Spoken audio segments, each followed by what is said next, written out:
Alors ce soir, c'est la gnose, les 4 piliers de la connaissance. Alors on va voir d'abord la gnose et on va voir d'où ça vient, qu'est-ce que ça veut dire, etc. Et puis ensuite, on va parler vraiment de l'objectif de la gnose. Alors le mot gnose, c'est du grec. Ça vient du grec gnosis. Et ça veut dire la connaissance.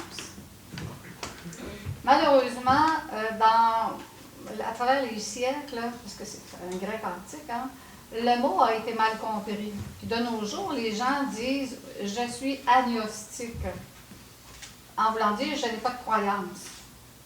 Ce n'est pas un bon terme, ça veut dire « je n'ai pas les connaissances ». Alors oui? Même souvent, là, le monde dit je dis gnostique, ils disent agnostique en voulant dire. Là, ils ne savent pas que le mot gnostique existe. Hein? Oui, c'est ça. C'est ça, effectivement, parce qu'on dit dans la Bible, les agnostiques seront rejetés. Ça ne voulait pas dire les non-croyants. Ça voulait dire ceux qui n'ont pas la connaissance adéquate pour réaliser la conscience, ceux qui n'ont pas la connaissance. Mais comme les gens n'ont pas, en général, la connaissance objective de l'être, c'est-à-dire ce qu'on va apprendre ici, ils vont interpréter les différents termes bibliques, les différents termes anciens, selon une norme très, très exotérique, donc une norme, on pourrait dire générale, sans savoir vraiment qu'est-ce que ça veut dire. Alors, le mot gnose, qui veut dire gnosis, qui veut dire la connaissance, c'est une connaissance, ici, globale. Non pas seulement qu'une connaissance ésotérique, non pas seulement qu'une connaissance religieuse, non pas seulement qu'une connaissance de sagesse philosophique, etc. On se rend compte que dans cette connaissance-là, il y a tous les rapports de l'évolution humaine, de l'être humain. Alors, tout ce qui concerne l'être humain. Pourquoi? Parce que nous devons nous connaître si nous voulons nous transformer. Cette tradition de la gnose, même si ça vient, on voit ici le mot vient du grec gnosis, est bien antérieure à la Grèce.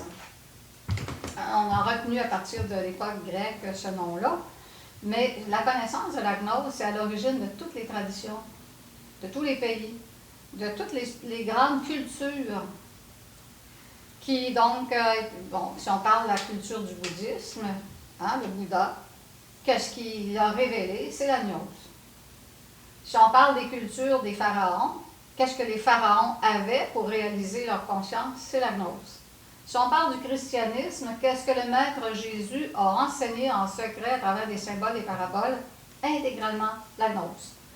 Alors nous allons la retrouver, cette gnose-là, de façon inchangée à travers toutes les traditions, mais exprimée de façon différente, dépendant des peuples, des époques, des influences, etc. Comme avant ça, on était dans l'ère des poissons. Et la tradition donc de l'ère des poissons, c'est que tous les mystères étaient enseignés de façon symbolique, parabolique. Maintenant, depuis les années 60, on est dans l'ère du Verseau. Et l'ère du Verseau, une ère, ça dure à peu près 2000 ans. Alors, une ère, donc, va transmettre une nouvelle philosophie, une nouvelle pensée, une nouvelle manière de vivre. Et donc, la gnose doit être révélée, encore une fois, chaque ère, pour que les humains puissent se développer selon un modèle correspondant aux influences planétaires de l'ère. C'est pour ça que maintenant, depuis les années 60, il y a une transmission de la gnose, qui est une synthèse de toutes les traditions. Mais là, comme dans l'ère du Verseau, c'est l'ère de la révélation. Tout ce qui était caché sera révélé. Alors avant les années 60, tous les mystères dont on va parler dans les différentes conférences étaient dévoilés de façon secrète. De bouche à oreille, du maître au disciple, prêt à recevoir telle ou telle clé. Alors c'était vraiment au compte-gouttes. Il y a des gens là qui, tout ce que vous allez savoir juste dans le cycle-là, il y en a qui sont morts pour avoir ça. Il y en a qui ont attendu des fois 30 ans avant d'avoir ce que vous allez recevoir dans 6 mois, qui est le cycle A. Et qui ont cherché, peiné. Alors, on va raconter ça à travers les différentes conférences, comment c'était peu accessible la gnose. Mais maintenant, la gnose est accessible dans l'ère du Verseau, mais encore pas tant que ça, puisqu'elle est confrontée à tellement d'informations qui sont fausses, tellement d'informations mentales et intellectuelles qui orientent toutes les différentes volontés humaines, ça retourne finalement à être comme une aiguille dans une botte de foin. Hein? C'est encore difficile parce que les gens sont confus. Les gens vivent dans une confusion intellectuelle. Alors, c'est la confrontation actuelle hein, de cette transmission. Il n'y a pas tout le monde qui va la recevoir, comme à l'époque du Maître Jésus. Il n'y a pas tout le monde qui l'ont reçu, la gnose. Même si ce maître-là, ensuite, a créé, par la suite, il y a eu un mouvement qui s'est créé, qu'on appelle le christianisme, à la suite, mais on va se rendre compte, donc, que quand la gnose est révélée, il y a toujours deux courants qui vont s'exprimer. Un courant qu'on appelle ésotérique,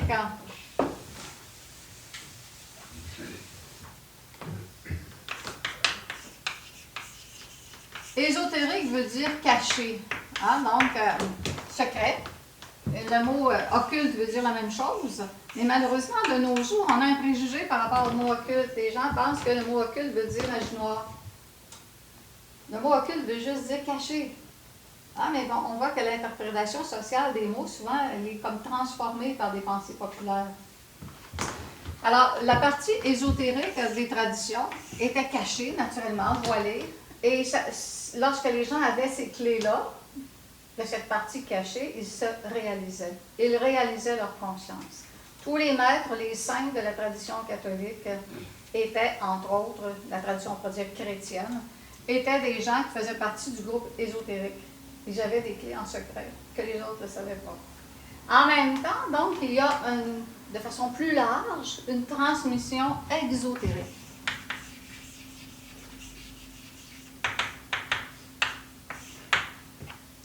La transmission exotérique, ça veut dire ça, donc, populaire, où est-ce que les clés fondamentales sont voilées, cachées, ou est-ce que l'expression des différentes enseignements souvent ont été enlevés, une grande partie a été enlevée.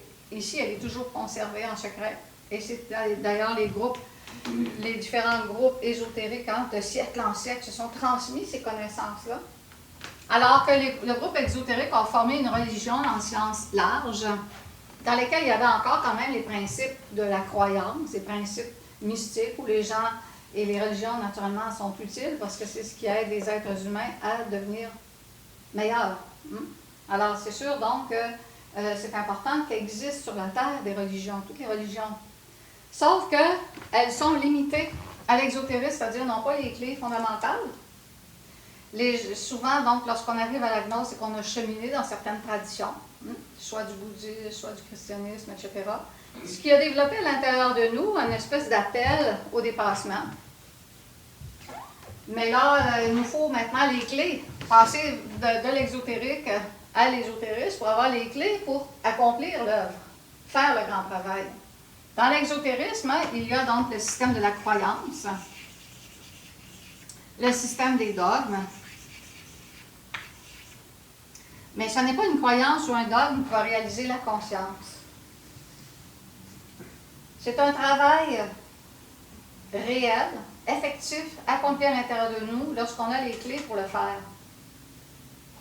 Alors, il nous faut avoir les clés fondamentales que nous ont transmises les différents maîtres pour pouvoir accomplir cette transformation-là. Et c'est pourquoi ce soir, on va parler de ces clés-là. On va parler donc des différentes expressions donc, de cette communication-là, des clés fondamentales de la réalisation de la conscience. Est-ce qu'on a des questions sur ça?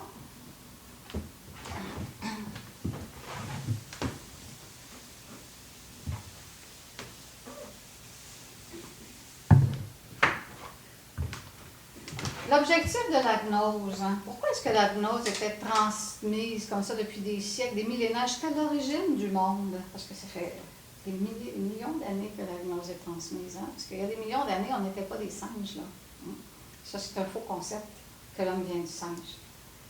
C'est réellement un concept qui nous vient des années du 18e siècle, hein, où est-ce qu'il y avait une guerre entre le clergé puis la science, puis bon, la science ne pouvait pas exprimer ses découvertes. Alors, quand Darwin a dit que l'homme venait du singe, alors là, il se dissociait de la religion. C'est une guerre de concepts, là. Mais on va se rendre compte, finalement, que l'homme ne peut pas venir du singe. Tout simplement parce que les traditions nous enseignent, et nous pouvons explorer la création, nous pouvons explorer l'univers et nous allons voir que l'homme vient de l'absolu. L'homme vient de l'absolu en tant que germe de conscience qui est sa lumière, son essence, qui descend de l'absolu à travers les dimensions jusqu'à prendre un corps physique à travers les siècles. Et dans cette expression de notre essence, nous avons comme objectif, la gnose a comme objectif de nous ramener à l'absolu. Nous venons de l'absolu, nous nous incarnons dans la matière, et ensuite nous gravissons les différentes étapes consistant donc dans les différents degrés des dimensions pour aller retourner d'où on vient avec l'expérience du développement intégral de la conscience. C'est quoi l'objectif donc de cette réalité-là? Pourquoi est-ce qu'on descend dans la matière et qu'on doit remonter en haut? Pourquoi? On t'a pas demandé, moi, je sais pas. Oui. Parce qu'on est des nouvelles zones, il faut avoir une expérience. Mais pourquoi il prend un germe? Si t'es bien là, pourquoi qu'il... Parce que ce germe-là de l'absolu, une belle question, hein? Parce que ce germe-là de l'absolu est une des étincelles du principe créateur 1, qui est le père unique de la création. Il n'est pas un homme, un personnage, il est une multitude d'unités vivantes qui sont toutes nos consciences. Alors lui-même, pour prendre l'autoconscience de lui-même, se divise en des milliards de petites étincelles qui vont se retrouver dans la nature, dans la vie. Et nous avons comme mission de rapporter ensuite toute notre expérience vers cette unité-là. Alors, c'est ce qui s'appelle réaliser la conscience et devenir et incarner ce principe-là, mais dans une totale conscience développée. Ce qu'on appelle les Christ, les maîtres christifiés. Christ qui veut dire saturé de lumière. Christos, ça vient du grec, Christos. Alors, l'objectif de la création, c'est la réalisation de la conscience. Qu'est-ce que c'est la conscience? La conscience, c'est notre essence, c'est notre réalité fondamentale. Nous sommes un germe du divin. Un germe de l'un. Un créateur qui, justement, est au niveau de l'absolu. Je le mets très, très en haut, même si je ne peux pas prendre, là. Ça pourrait pas plus haut que ça. Hein? Alors, cet un, donc, prend l'expérience de sa propre création à l'intérieur de chacune de nos consciences. Nous pouvons accepter l'expérience ou la refuser. Refuser cette expérience-là, bien, naturellement, nous amène beaucoup de douleurs psychologiques, beaucoup d'amertume, parce que nous nous éloignons de la félicité. Nous nous éloignons du principe qui est naturellement la lumière et le bonheur. Réaliser la conscience permet d'acquérir la félicité absolue. C'est l'objectif même de la réalisation, c'est l'objectif même de la transmission de la gnose de tous ces maîtres autoréalisés.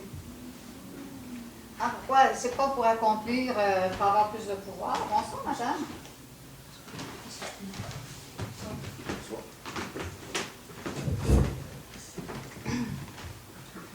Alors, nous sommes donc cette conscience venant de l'absolu pour pouvoir explorer la création. Mais qu'est-ce qui peut nous prouver ces choses-là?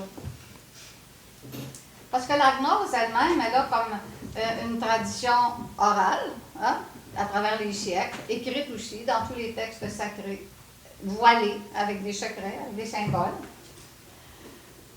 Et cette tradition-là va s'adresser naturellement à une connaissance intellectuelle.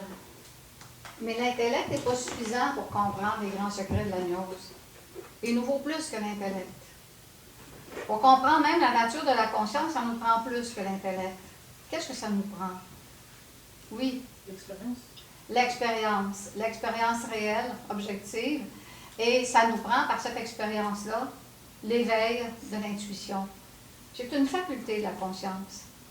Il y a dans la conscience toutes les facultés nous permettant de vérifier l'exactitude de la vérité. Parce que la vérité, ce n'est pas des mots.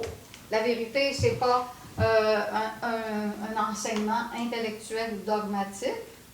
La vérité, c'est justement l'expérience vécue de toutes ces dimensions dont on parle. Hein?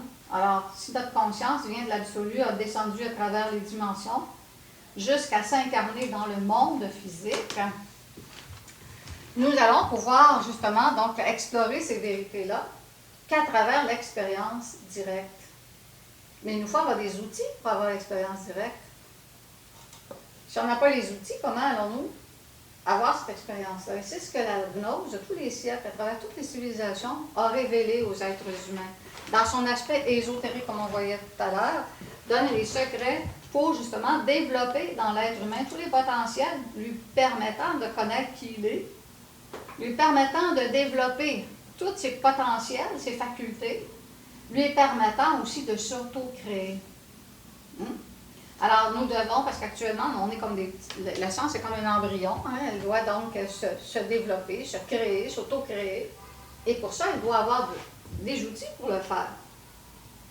C'est pour ça que dans les siècles précédents, dans l'ère des poissons, comme on parlait tout à l'heure, les secrets étaient voilés.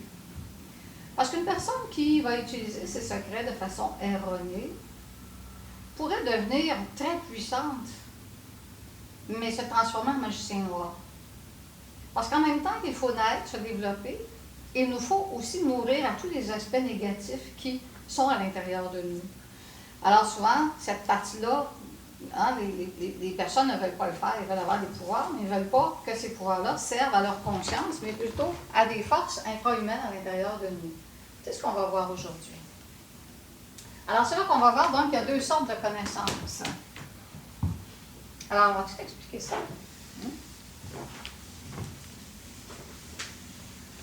Alors, il y a deux sortes de connaissances.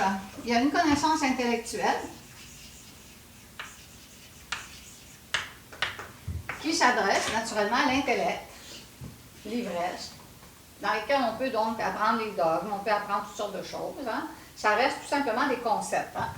Sa structure, donc, nous amène à développer dans les manières des concepts, qui sont à la base, malheureusement, souvent de faux concepts, de préjugés, de faux dogmes, etc. Mais souvent, les gens basent leur vie sur ces valeurs-là. Mais il y a une autre sorte de connaissance, celle qui est en rapport avec la conscience. Cette connaissance de la conscience établit ces concepts non pas sur les sens, alors que la connaissance intellectuelle établit ces concepts sur les sens. Ce que j'ai lu, ce que j'ai vu, ce que j'ai écouté, ce qu'on m'a dit. Alors que la conscience, elle va élaborer ces concepts à partir, comme on parlait tout à l'heure, hein, madame nous a dit ça. C'est quoi votre nom? Cynthia. Christine? Non, Cynthia. Cynthia. Avec justement l'expérience. Hein?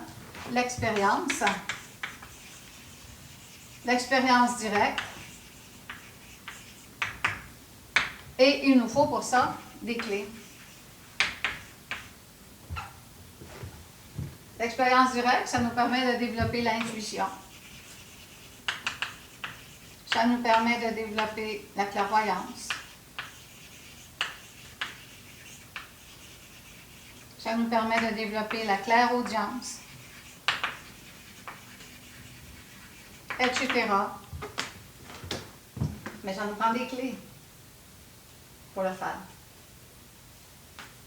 C'est ce que les maîtres ont révélé à travers tous les siècles. Alors, ce qu'on va révéler, ce n'est pas quelque chose de nouveau. Ça n'appartient pas donc au 21e siècle, ça appartient à la nuit des temps. Ça a traversé toutes les traditions. Et lorsque des personnes à travers les siècles avaient les clés et qui les mettaient en pratique, ils devenaient Christ. Hein? Christos. C'est l'objectif donc de la gnose, c'est créer des êtres de lumière. Christos veut dire saturé de lumière. Ça vient du grec. Alors, l'objectif donc de l'association gnostique, c'est de révéler ces clés-là qui ont traversé la nuit des temps, de toutes les différentes latitudes, hein, différentes civilisations, etc., d'en faire une synthèse pour que nous, on ait les clés de nous transformer profondément. Comme Mahomet disait, si tu ne mets pas en pratique ta métaphysique, tu ressembles à un âne chargé de livres. Alors, mettre en pratique la métaphysique veut dire la connaissance qui est arrivée à la conscience, on doit la mettre en pratique. Sinon, tout ce qu'on apprend reste des dogmes. Et ça, c'est stérile.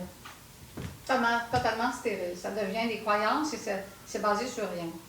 Hein? Comme, ne serait-ce que juste un exemple. Si quelqu'un vous dit, moi je crois aux vies passées, puis l'autre va vous dire, Moi, j'y crois pas. Qui a raison entre les deux? Hein? Celui qui y croit, il est peut-être plus proche de la vérité, mais il n'a pas vérifié. Il fait juste croire. Il ne le sait pas. Alors nous, il ne faut pas croire. Il nous faut savoir. C'est ça la connaissance d'agneau. C'est un savoir qui est donné par l'expérience. C'est-à-dire que quand tu as expérimenté tes vies passées, tu sais que ça existe. Mais il faut des clés pour l'explorer. Non, parce que bon, je veux connaître mes vies passées, je me concentre. C'est pas ça qui va nous les donner. Alors, on va devoir mettre en œuvre des aspects intérieurs qui vont justement développer des potentiels nous permettant de rejoindre cette réalité-là qui fait partie de nous. Nous avons à l'intérieur de nous cette mémoire de toutes nos existences passées. Mais encore là, il va falloir activer cette mémoire-là à l'intérieur de nous. La rendre effective pour qu'on puisse non pas croire ou ne pas croire, mais savoir. Parce que juste croire, ce n'est pas suffisant. Hein? Ça ne nous donne pas la réalité de cette vérité. La vérité, c'est lorsque nous l'avons explorée et nous le savons. Alors, c'est l'important, donc, c'est ce que nous donne la gnose, c'est des clés que nous allons devoir, par courage, mettre en pratique. Mais on va voir qu'à l'intérieur de nous, en même temps qu'on est ici parce qu'on veut qu'il y ait un changement peut-être dans nos vies, parce qu'on veut faire la différence dans notre existence, on sent une inquiétude spirituelle, une inquiétude de l'âme qui dit, bon ben ok, j'ai besoin de voir au-delà du métro boulot dodo. J'ai besoin de voir justement ce que je sens profondément. Alors ça, c'est une quête. On a cette quête-là, on arrive, on donne les clés et on voit, oups, ça ne se fait pas juste en s'assoyant en attendant que ça arrive. On va se rendre compte qu'il va falloir mettre en œuvre un travail précis de transformation. Alors c'est pour ça d'ailleurs que le Maître Jésus disait en 2 Jean jusqu'à maintenant, le ciel est pris d'assaut et seuls les forts l'ont pris, seuls les courageux l'ont pris. Alors quand il parlait du ciel, il ne parlait pas donc de l'atmosphère. Hein? Le ciel, qu'est-ce que c'est, le symbolisme du ciel qui doit être pris d'assaut? C'est les états supérieurs de la conscience.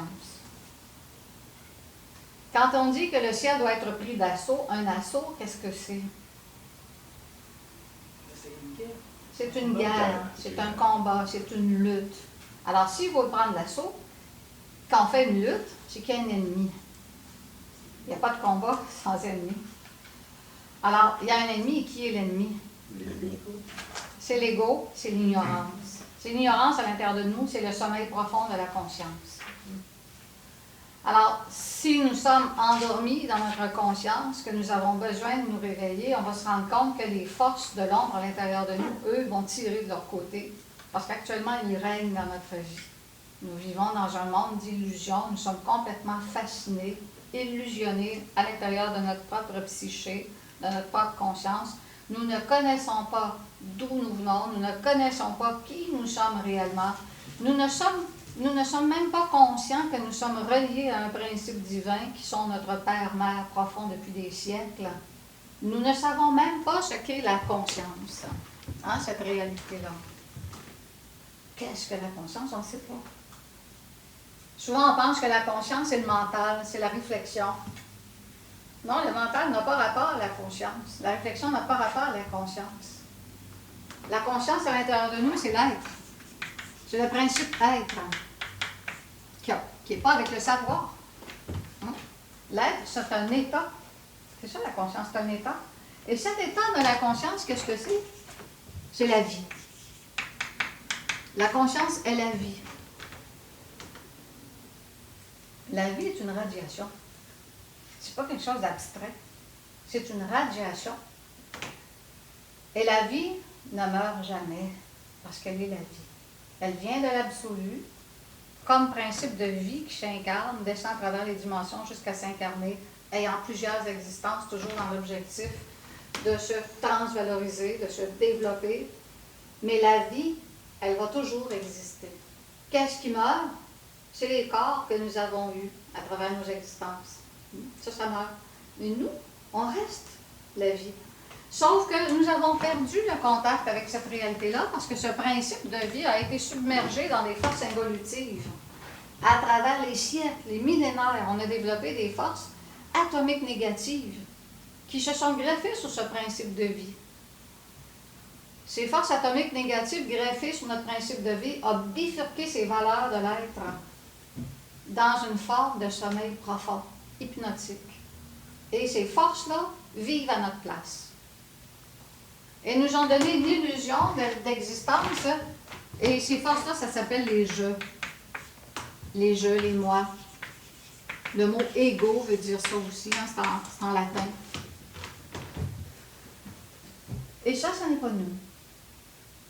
La conscience est un principe universel, nous. Principe. Nous sommes, en réalité, la conscience qui est la vie, c'est le potentiel Christos en chacun de nous. C'est pour ça que quand le maître Jésus disait, hein, ce que j'ai fait, vous pouvez le faire et même plus encore. Il n'a pas dit accepter marcher sur les eaux, accepter guérir les malades, accepter voler dans les airs, accepter disparaître, accepter la résurrection. Et tout ce que j'ai fait, vous pouvez le faire, oui, parce que lui, c'est un initié. Il a accompli l'œuvre au complet, avec énormément de travail. Hein. Les gens pensent que, bon, il n'a rien fait, il est né comme ça. Non, c'était un initié, il a eu les clés de l'initiation à travers l'Égypte antique. Et d'ailleurs, il est même allé au Tibet pour recevoir une grosse partie des clés. Même au Tibet, il y a des textes antiques témoignant de son passage. Alors, on voit donc que c'est un initié qui a reçu des clés pour se créer, comme il a reçu donc une grande partie de la tradition pharaonique, parce que beaucoup des pharaons étaient des maîtres qui se sont auto-créés. Alors, c'est ça qui est important de connaître, pourquoi la gnose existe et qu'est-ce qu'elle peut nous livrer. Et à travers le cycle A, on va voir donc énormément de clés de connaissances, de transformation qu'on peut opérer sur nous, mais ça nous prend du courage. Comme c'est ça, disait le Maître Jésus, pour prendre le ciel, on doit le prendre d'assaut. Et ça, les courageux. Donc, comme les forces de l'ombre, c'est quoi? C'est la paresse, le découragement, le sommeil, l'identification matérialiste en oubliant notre propre âme, en oubliant notre propre réalité, hein? Sacrifiant tout pour l'erreur psychologique, pour ses caprices, ses volontés, etc. Hein? Alors, nous sommes prisonniers à l'intérieur de ça. Il y a vraiment une bataille que nous devrons livrer. Et c'est ça la grande quête. Hein? Alors, toutes les traditions ont révélé la gnose à travers des légendes, des mythologies, à travers des textes sacrés, mais à travers les piliers de la connaissance qu'on va étudier maintenant. Est-ce qu'on a des questions jusqu'ici? Oui?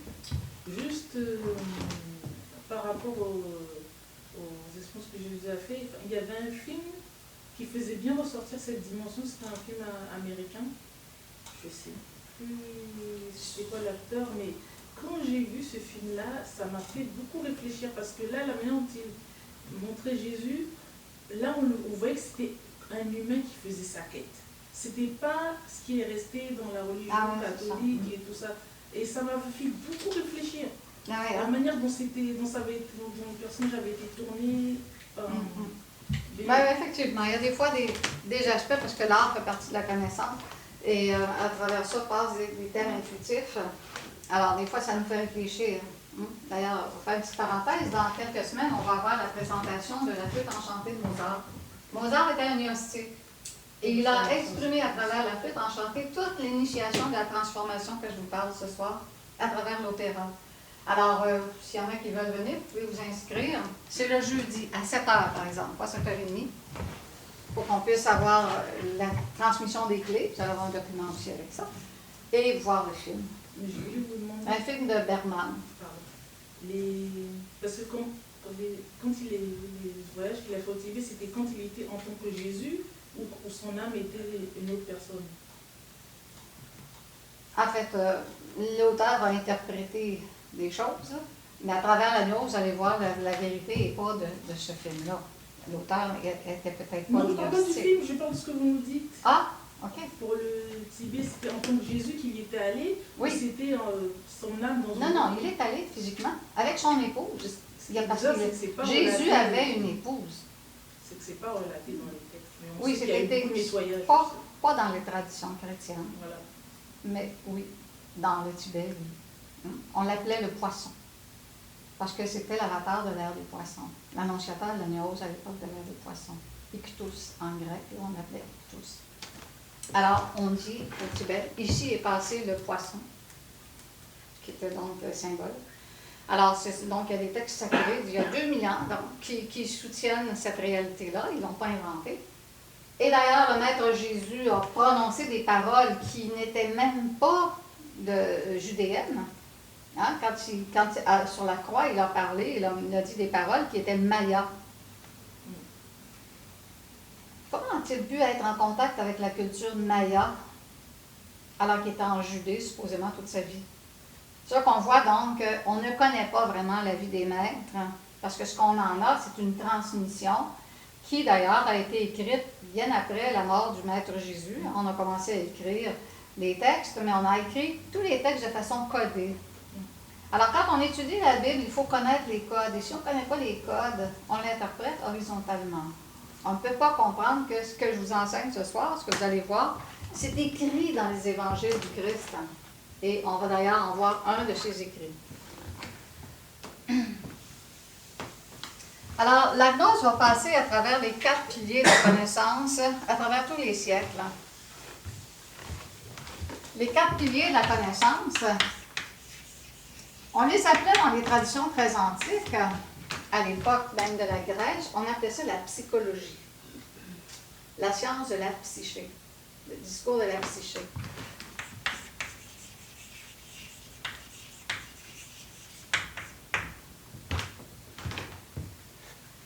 Malheureusement, à travers les siècles, la psychologie a pris différents courants et maintenant le mot de la psychologie revient à une inquiétude intérieure hein, qui se borne ici à connaître les difficultés, les aspects de notre subconscient ou conscient. Donc, mais c'est séparé des 4 piliers de la connaissance. Mais ces 4 piliers étaient la psychologie.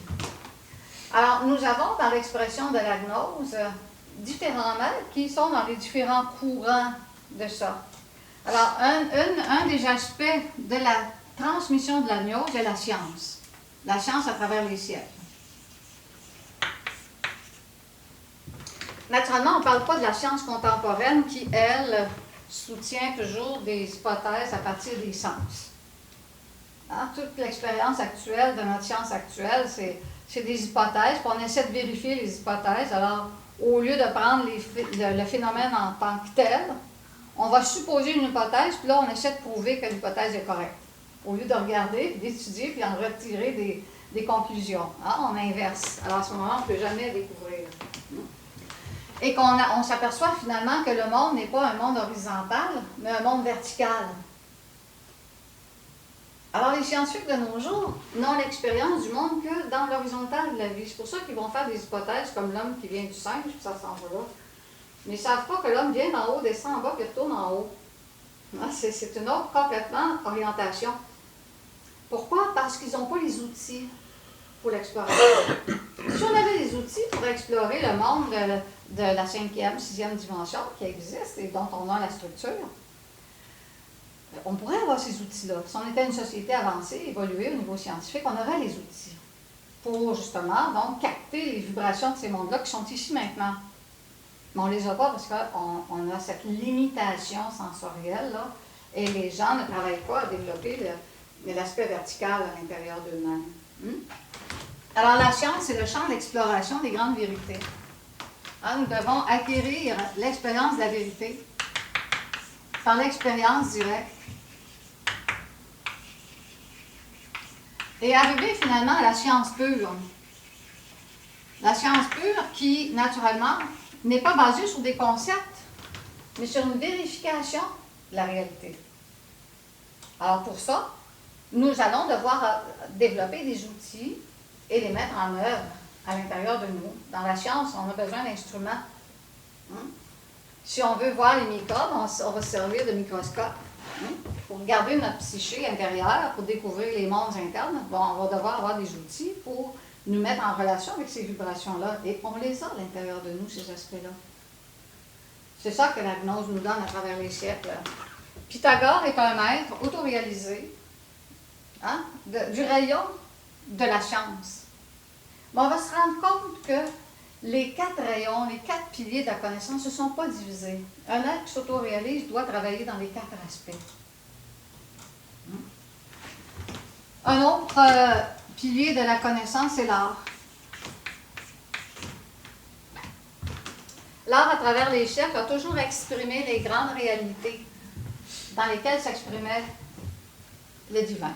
Hein, parce qu'originellement, l'art était, et même les sociétés, étaient basées sur le divin. C'était des sociétés théocratiques qu'on regarde en Inde, qu'on regarde en Égypte, etc., où même les structures sociales étaient basées sur un raffinement de la conscience, et l'objectif, c'était réaliser la conscience. Hein. Et les maîtres souverains qui gouvernaient ces peuples-là étaient des initiés, étaient souvent même des maîtres autoréalisés, ne serait-ce que les pharaons, etc. Alors, à travers tous ces siècles-là, l'expression du divin, l'expression des connaissances, l'expression ésotérique était exprimée à travers l'architecture, les fresques, hein, les peintures, et à travers aussi les sculptures, à travers les textes sacrés, hein, donc ici, la littérature qui a traversé les siècles. Hein, la littérature qui a traversé les siècles, ne serait-ce qu'à l'époque, on parlait tout à l'heure de Mahomet, justement, donc qui, les traditions ésotériques de Mahomet, c'est le soufisme. C'est-à-dire qu'à la suite de Mahomet, il y a eu le courant exotérique qui a souvent très très mal compris son enseignement sacré, parce que lui c'est un maître autoréalisé. Et le soufisme est la philosophie qui justement amène la connaissance de la transformation intérieure. Tous les secrets sont dans le soufisme. C'est donc un traité philosophique, artistique, hein, donc c'est une littérature qui justement va nous convier à la sagesse qui va faire partie de l'autre pilier qui suit la philosophie. Oui? Juste une petite parenthèse, le soufisme, c'est quoi exactement? Ce sont les traditions ésotériques à la suite de la transmission de l'enseignement de Mahomet. Alors c'est une philosophie. C'est une philosophie comme la gnose, c'est une philosophie de vie. Alors c'est une philosophie ésotérique de cette époque où il y a des clés à travers la poésie. Ah, il y a beaucoup dans le soufisme, beaucoup de poésie. Et ces textes sacrés, poétiques, révèlent toutes les clés de la transformation, le développement des facultés, le développement des vertus, etc., le travail qu'on peut faire pour nos semblables. Et c'est très beau, ce sont des beaux traités. Ça s'est gardé intact aujourd'hui? C'est sûr que tu peux avoir plein de textes antiques soufistes dans lesquels il faut comprendre, quand on a les clés de la gnose, on peut comprendre ce qui est sous-jacent à tous les textes. Alors, c'est intéressant. Tu peux aller voir sur Internet dans des textes soufistes. C'est sûr qu'il y en a sûrement qu'à travers, parce qu'il y a toujours une époque d'or dans les transmissions, mais après ça, il y a une dégénérescence. Comme si on regarde l'époque d'or des Grecs et des Romains, c'était la mythologie.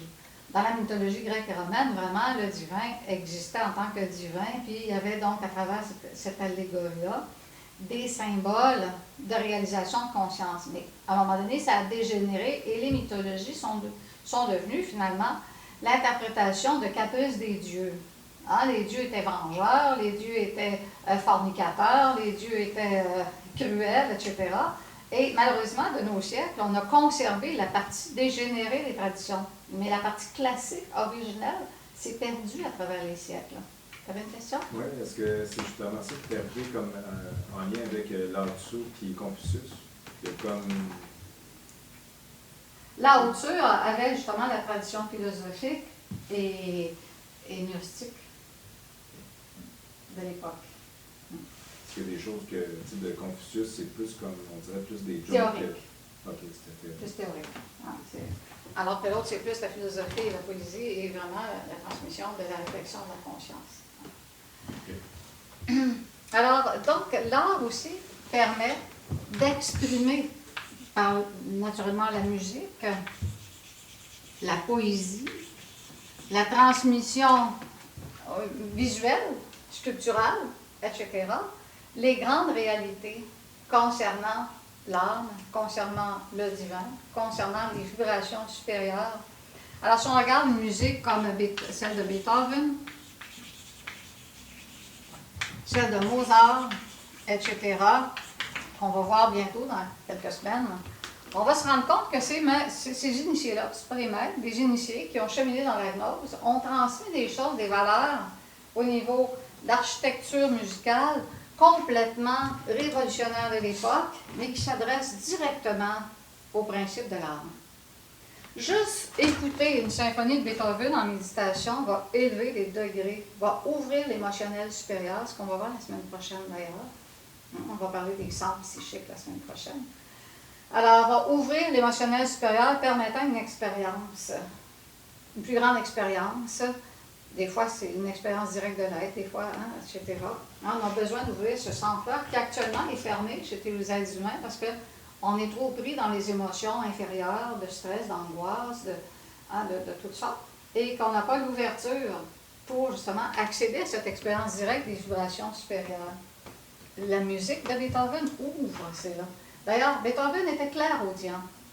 Ce qu'il exprimait, c'est les symphonies qui venaient des dimensions supérieures, et il se disait un apôtre de l'art et que son art était nécessaire pour sauver les âmes.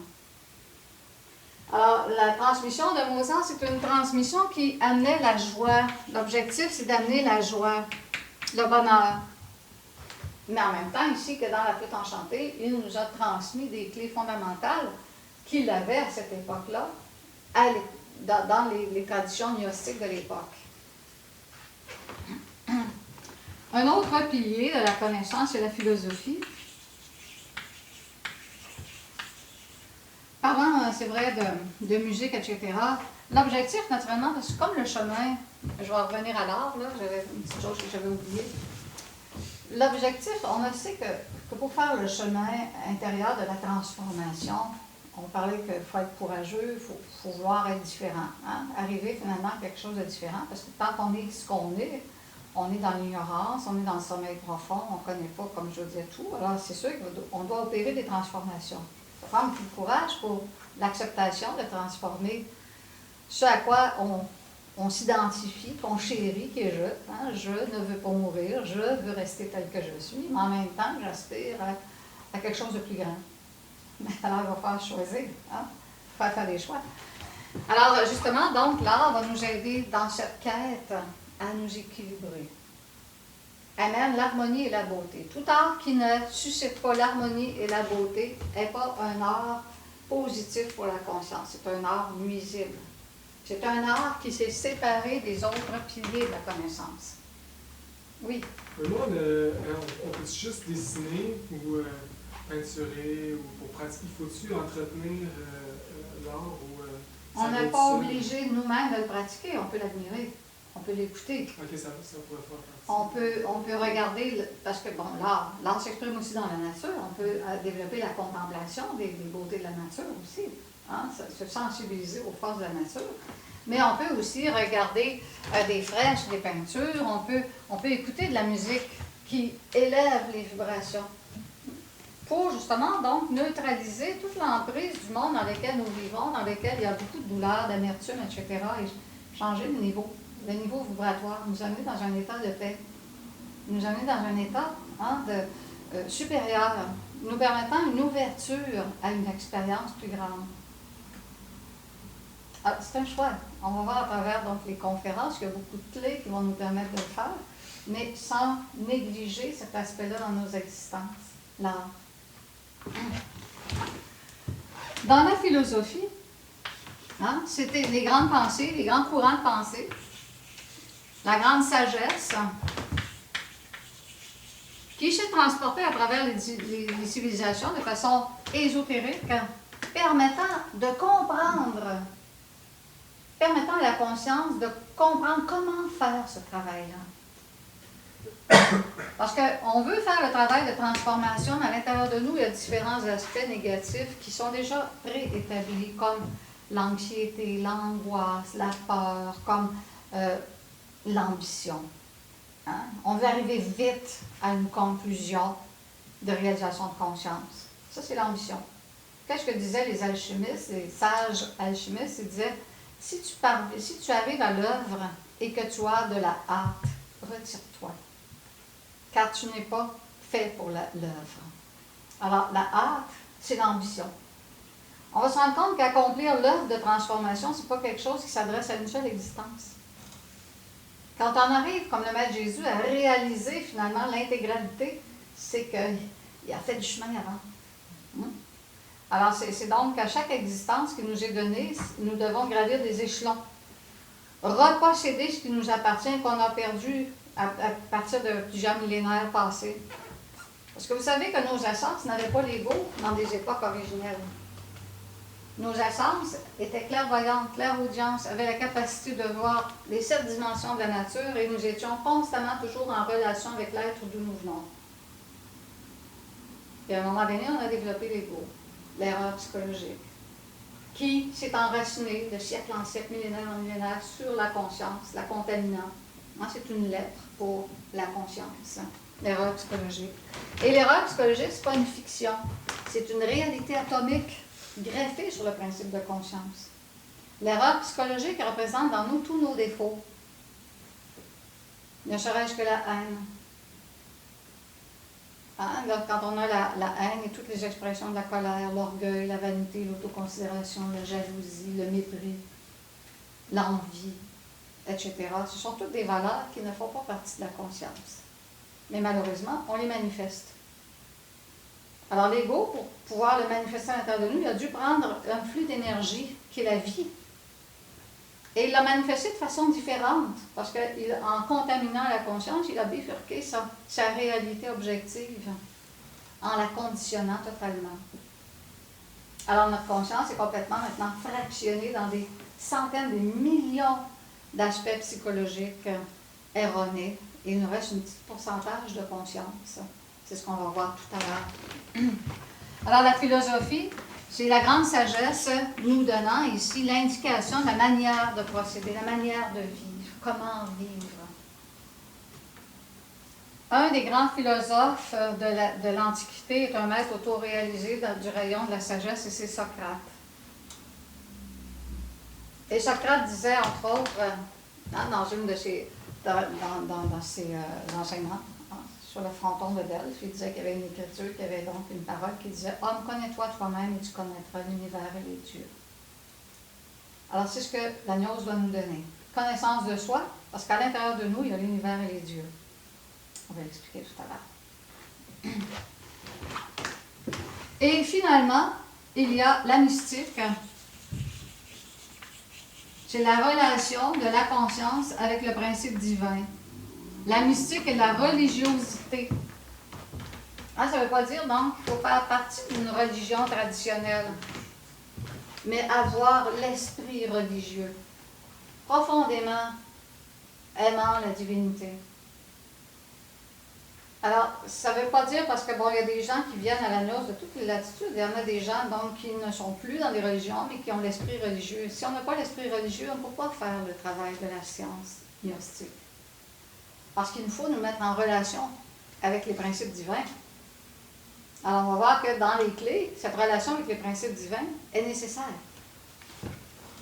Alors, c'est pour ça, donc, que la mystique, c'est vraiment tous les systèmes de religiosité qu'on doit développer pour nous mettre en relation, parce que le mot religion veut dire relation, veut dire religarer, de ce qu'on est au principe transcendant auquel on est relié.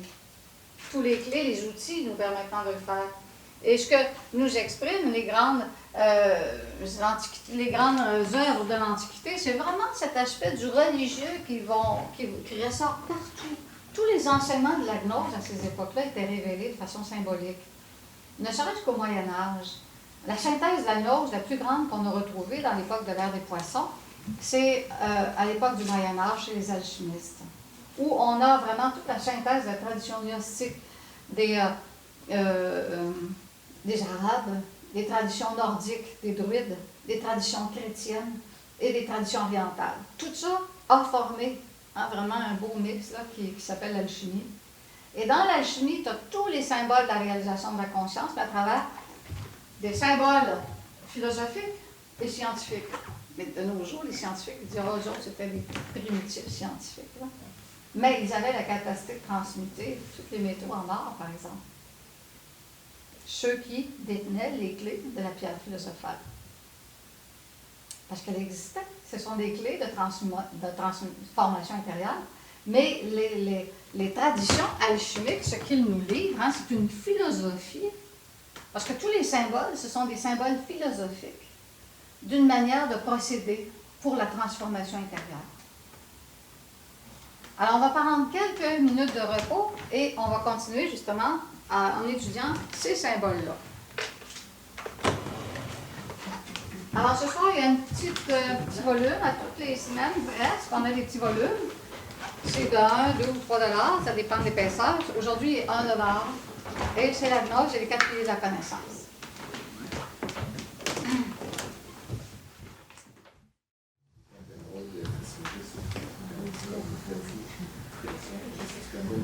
Alors, on recommence. On est prêt? Oui. Alors, on parlait donc que la gnose va s'exprimer à travers les 4 piliers de la connaissance, et c'est pour ça qu'à travers toute l'histoire de l'humanité, quand on regarde les 4 piliers de la connaissance, on voit de façon cachée toutes sortes de thèmes philosophiques, gnostiques, en rapport donc avec les symboles qui vont nous dire les étapes que nous devons franchir. Le Maître Jésus a enseigné un aspect très, très important de son évangile, un des plus importants, qu'on va retrouver aussi dans le bouddhisme. Et on va prendre celui donc du Maître Jésus. Il dit, si quelqu'un veut venir à ma suite. Alors, qu'est-ce que ça veut dire venir à la suite du Maître Jésus? Ça veut dire se christifier. Alors, le mot Christ, ça n'appartient pas seulement au Maître Jésus. Beaucoup de Christ viennent de l'Orient, viennent des traditions du Moyen-Orient, viennent des traditions d'Égypte, des Mayas, des Aztèques, etc., dans leur aspect lorsqu'ils étaient à l'époque d'or de leur civilisation. Il y a beaucoup de maîtres auto-réalisés. Alors, devenir Christ veut dire se saturer de lumière, parce qu'ils ont compris les œuvres. Il dit, si quelqu'un veut venir à ma suite, donc, développer le Christos, l'aspect Christ à l'intérieur de nous, c'est-à-dire la conscience à son maximum de potentiel, il dit d'abord qu'il se renie lui-même, qu'il porte sa croix et qu'il me suive.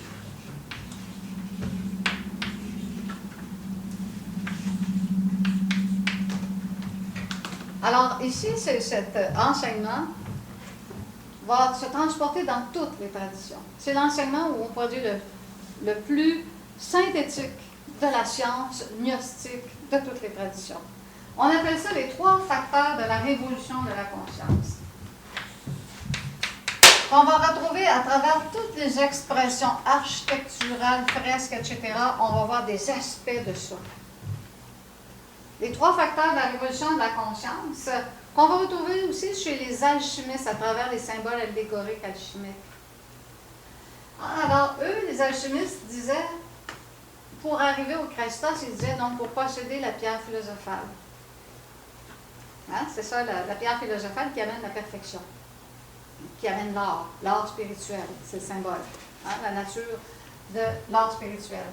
Alors, pour posséder la pierre philosophale, la développer, nous devons passer par différentes œuvres de mutation. La matière première doit muter. Et la première mutation, c'est l'œuvre au noir.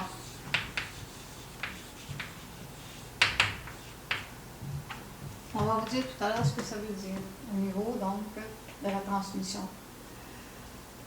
Ensuite, la matière première qui est noirâtre, noircie, nauséabonde, etc., va se purifier pour ensuite arriver à un deuxième stade de mutation, qu'ils appellent l'œuvre au blanc, qui se combine ensuite à l'œuvre au jaune.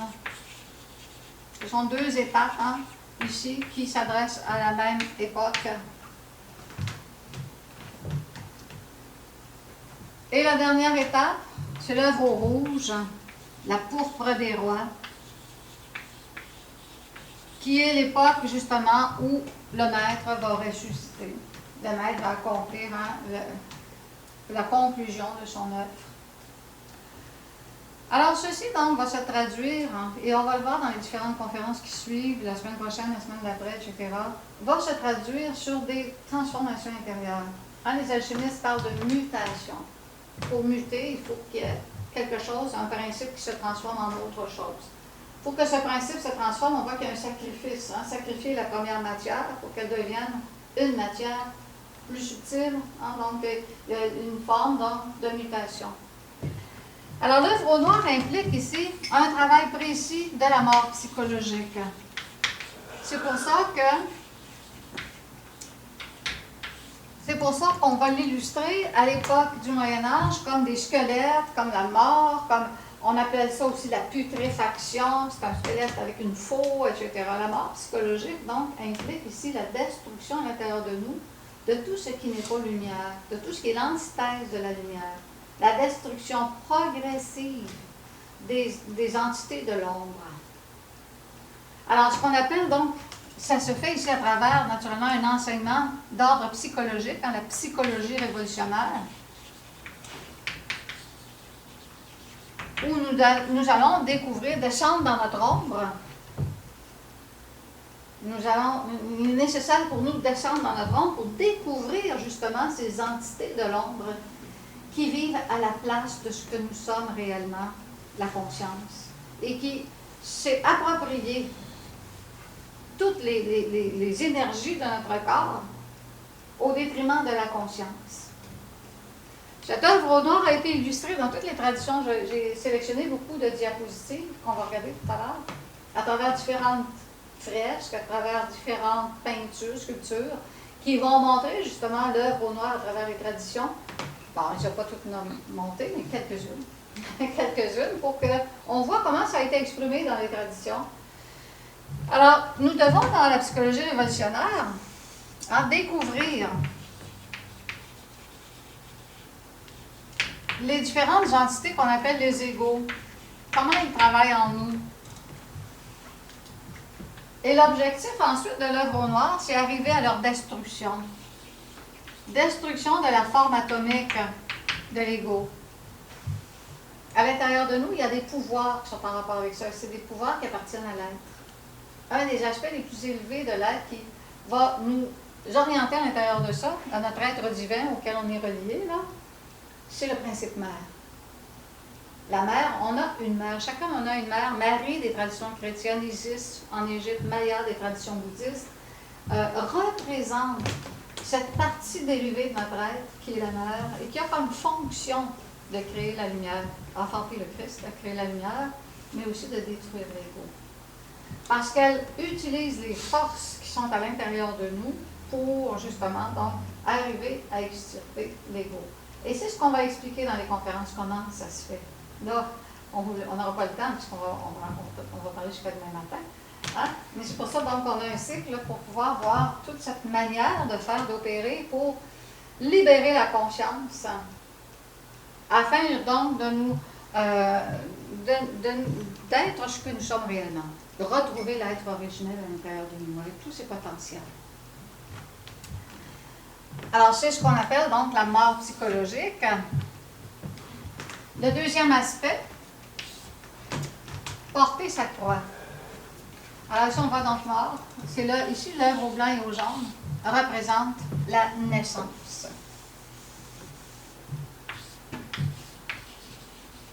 Alors, nous devons mourir, mais aussi nous devons naître à ce que nous ne sommes pas. Actuellement, nous ne sommes pas des êtres véritables. Nous sommes des humanoïdes, des êtres, des apprentis humains, symbolisés par Pinocchio, dans la légende de Pinocchio, hein, qui aspire de devenir un homme véritable. Mais c'est un homme de bois.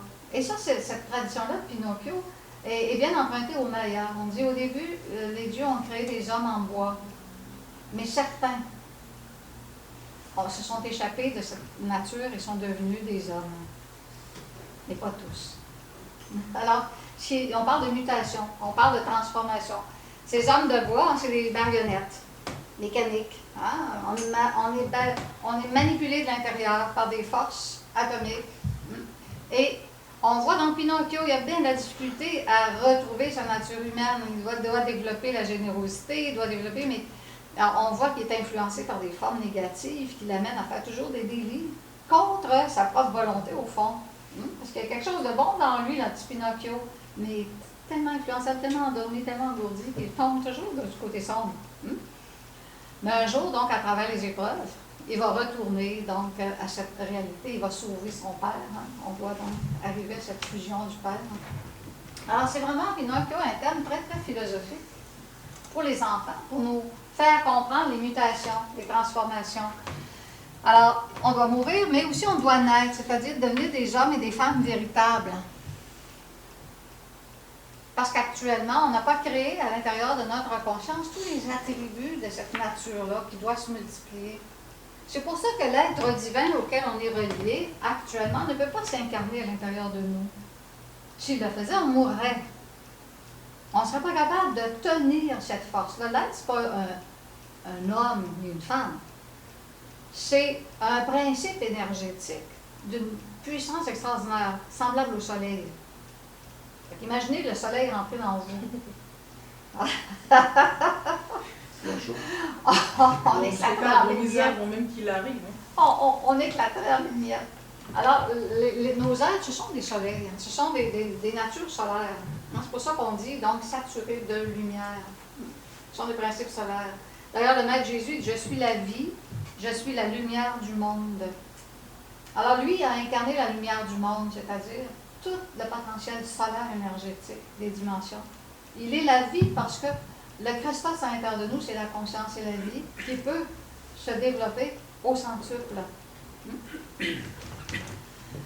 Alors, la naissance, qu'est-ce qui doit naître à l'intérieur de nous? Ce sont nos 7 corps. On va avoir une conférence sur les dimensions, mais je vais juste les énumérer ce soir sans donner trop d'explications, puisque dans le cycle A, il y a des conférences sur les corps. Alors, je vais devoir effacer mon beau tableau. Alors, entre autres, l'œuvre au blanc représente nos 4 corps inférieurs dans lesquels se développe l'erreur psychologique, qui doivent être purifiés. C'est pour ça que chez les alchimistes, on appelle ça l'œuvre au blanc. Du noir, là, on doit blanchir. Alors, c'est pour ça que les alchimistes disaient « blanchis le laiton et brûle tes livres ». Au début, le laiton est noir. Il faut donc polir le laiton pour qu'il devienne blanc, mais brûle tes livres, ça veut dire que ça ne vient pas d'une nature intellectuelle, ça. C'est un fait, c'est un travail qu'on va devoir faire de mutation. Alors, c'est sûr, donc, on doit transformer ces corps-là, les faire naître. Alors, on a le corps physique qui doit naître au principe conscient. Il est né physiquement. Mais on n'a pas développé dans le corps physique les centres énergétiques dans lesquels résident les potentiels, c'est-à-dire clairvoyance, clairaudience, intuition, télépathie, souvenir des vies antérieures, etc. Tous ces potentiels-là latents qui appartiennent à la conscience. Ce sont les sens de la conscience. Dans le corps physique, il y a des sens tridimensionnels qui nous permettent, mais la conscience aussi a besoin de ces sens pour appréhender l'univers.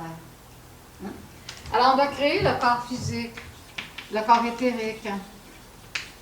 Le corps éthérique, c'est celui-là de la 4e dimension, qui est le double énergétique du corps physique. Le corps vital, qui sont en symbiose jusqu'à la mort, parce que tout ce qui s'opère dans le corps physique nous vient des émanations du corps éthérique, qui est donc une dimension au-delà du monde physique, invisible à nos yeux tridimensionnels, mais ici maintenant. Alors que le corps physique est en 3 dimensions. Et au-delà de ces corps temporels, parce que ceux-là sont soumis au temps, donc périssables, on va voir ça dans la conférence sur les dimensions, il y a nos corps éternels, qu'on va garder d'existence en existence, qui, malheureusement, 2 de ces corps sont contaminés dans l'ego.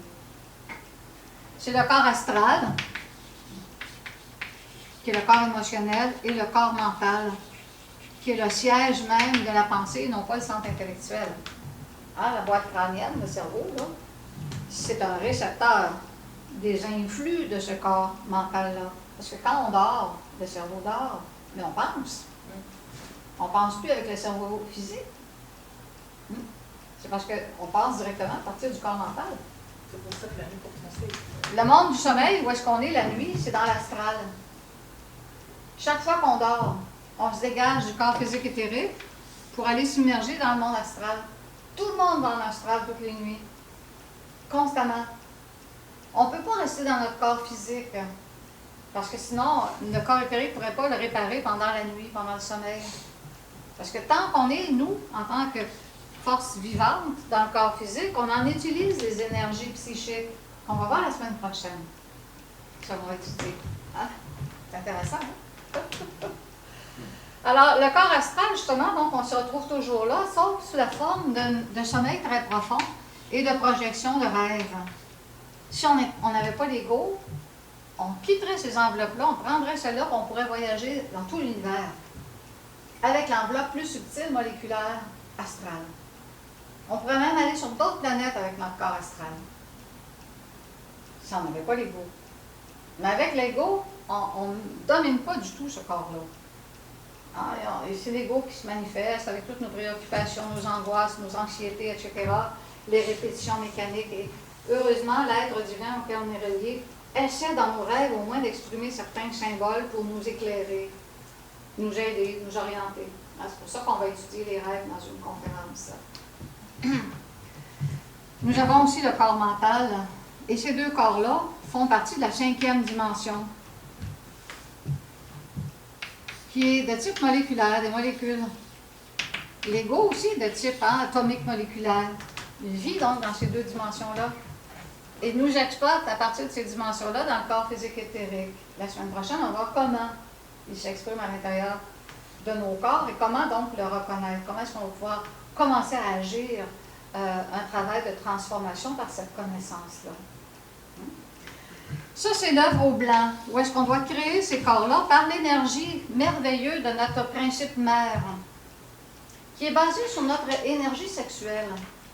Alors, nous allons devoir apprendre à régler, à transformer cette énergie-là de façon consciente, à la transmuter.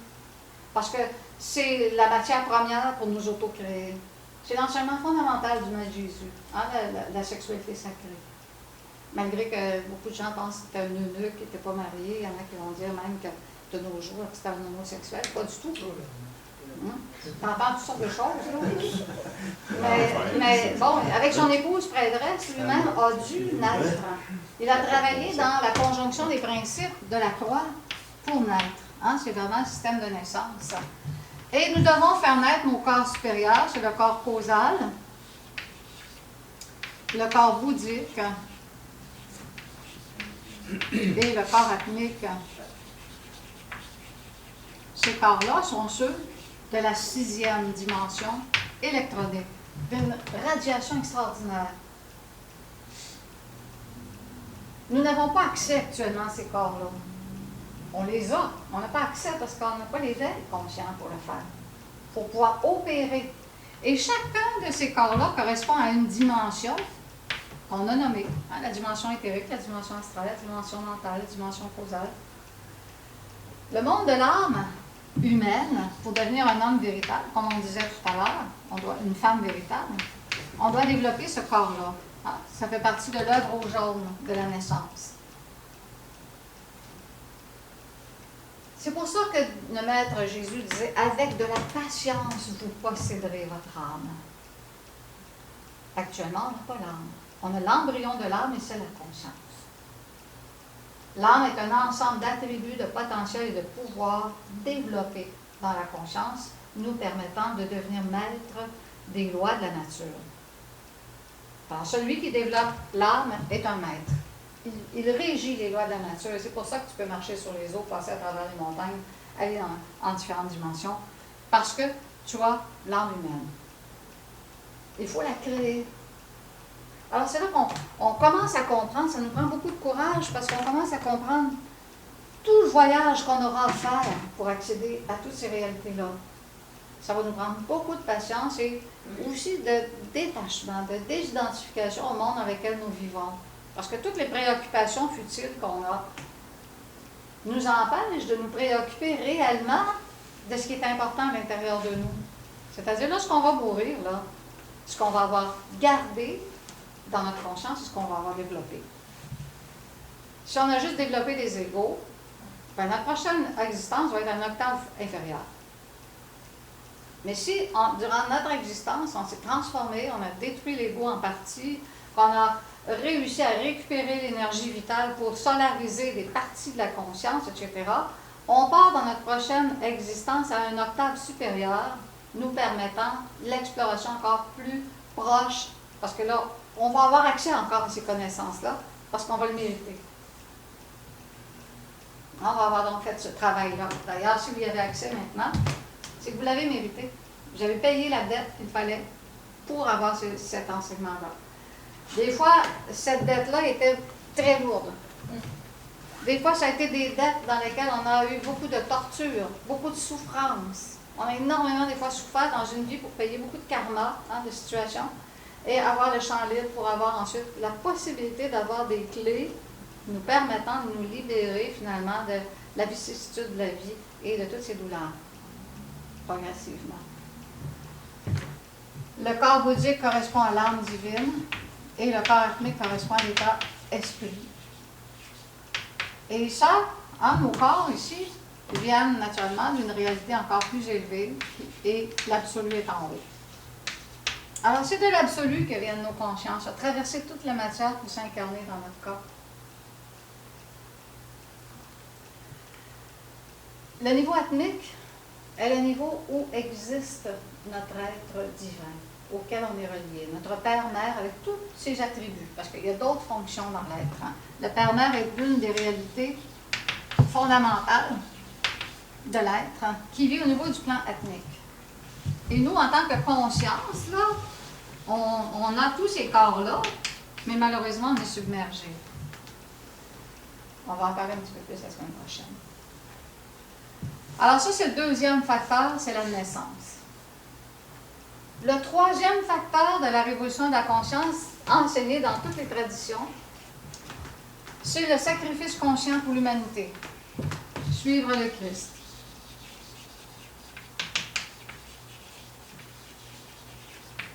C'est-à-dire, le sacrifice conscient nous permet de développer des valeurs spirituelles payant nos dettes karmiques, ouvrant des portes de notre intérieur.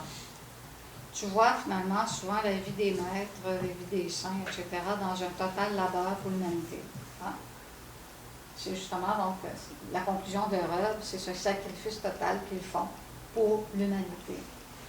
Alors tu les vois tous dans toutes les traditions, même dans les traditions chrétiennes, des maîtres qu'on appelle les saints. Beaucoup des saints sont des maîtres.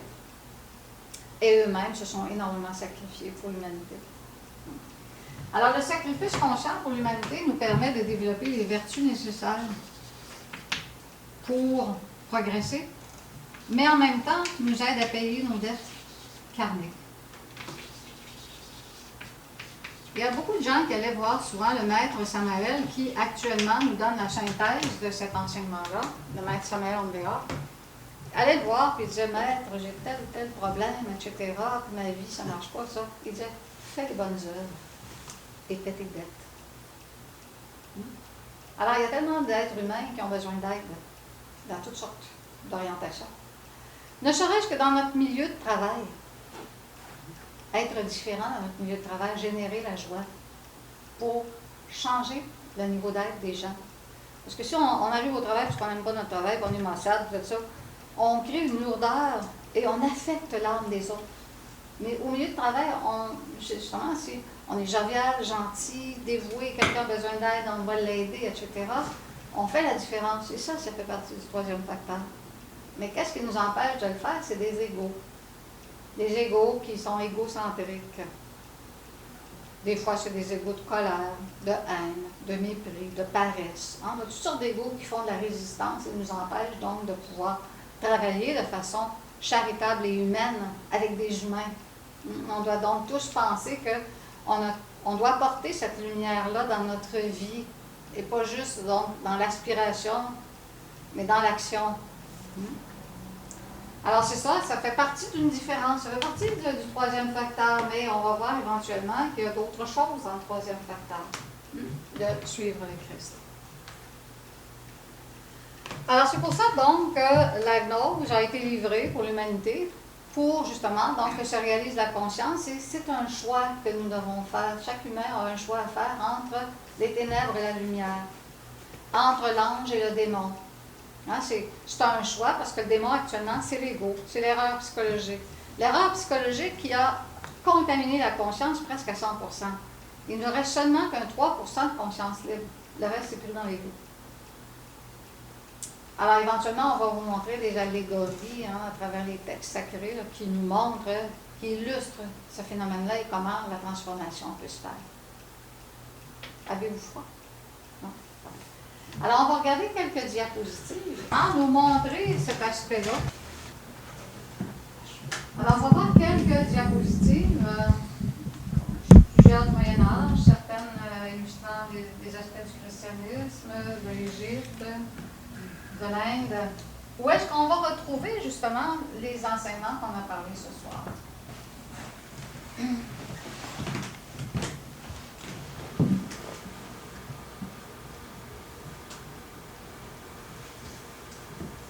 Alors, ici, vous avez sûrement vu déjà cette image-là.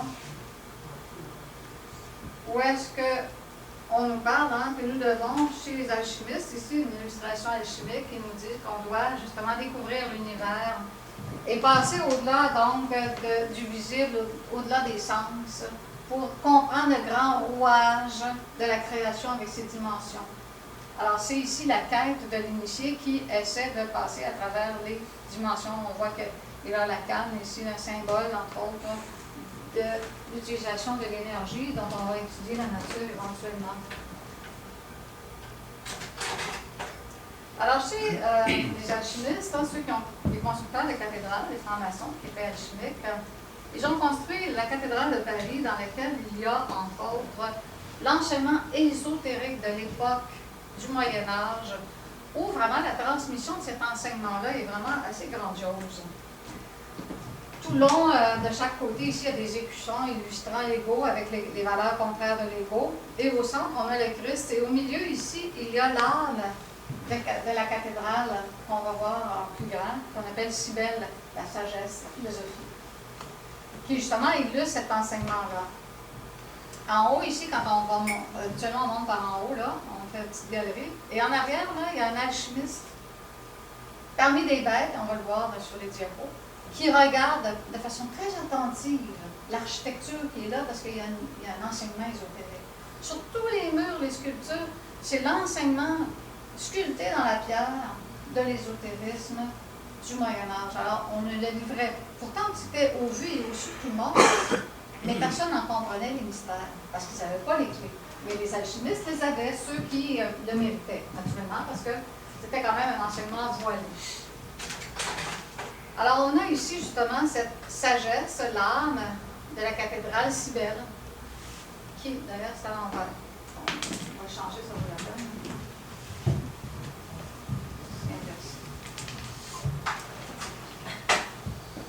Alors, Cybèle, on la voit ici, qui nous dit donc que toute l'œuvre de l'alchimie est en rapport avec, justement, deux formes de connaissances.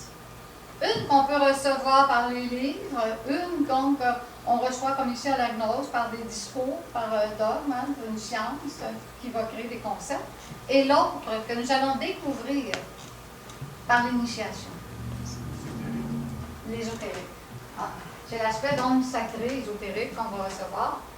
J'ai changé malheureusement. Il ne faut pas que je me mette dedans. Alors, on voit ici que les os qui normalement sont aux pieds, sont rendus en haut. Il y a un enseignement ici aux ésotériques de la transmutation de l'énergie vitale, solaire et sexuelle, symbolisée par les eaux de la vie, sur lesquelles on doit voguer, qui doit nous amener au paradis, à la terre sacrée. Et ici, on a une échelle à 9 niveaux, correspondant aux 7 corps qu'on doit développer, et 2 autres niveaux correspondant au Christ cosmique, la résurrection, les étapes du chemin. On doit donc monter barreau par barreau.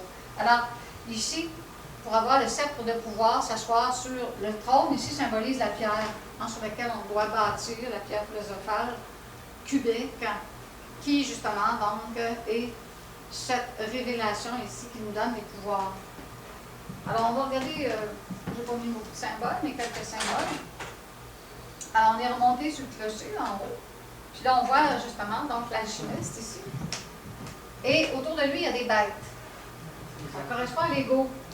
L'ego qu'on va devoir sacrifier, l'ego qu'on va devoir donc travailler, découvrir. Mais l'alchimiste ne se laisse quand même pas retarder. Il observe quelque chose qui est au loin là-bas. Et on va le voir. Alors on voit cet alchimiste, on voit les bêtes, hein? C'est la symbolique de l'ego, la malice de l'ego. Toutes les transformations que l'ego a opérées dans la conscience. Hein? Il a avili la conscience, l'a rendue comme une bête dans plusieurs niveaux, correspondant à tous nos défauts. Mais l'alchimiste observe vraiment de façon importante les mutations qu'on voit ici. C'est les mutations de la transformation intérieure dans la croix.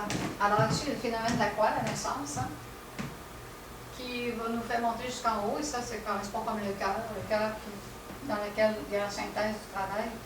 Puis les mutations ici, transformation jusqu'à l'accomplissement de l'œuvre. Alors on va voir donc ces mutations-là décrites de différentes manières.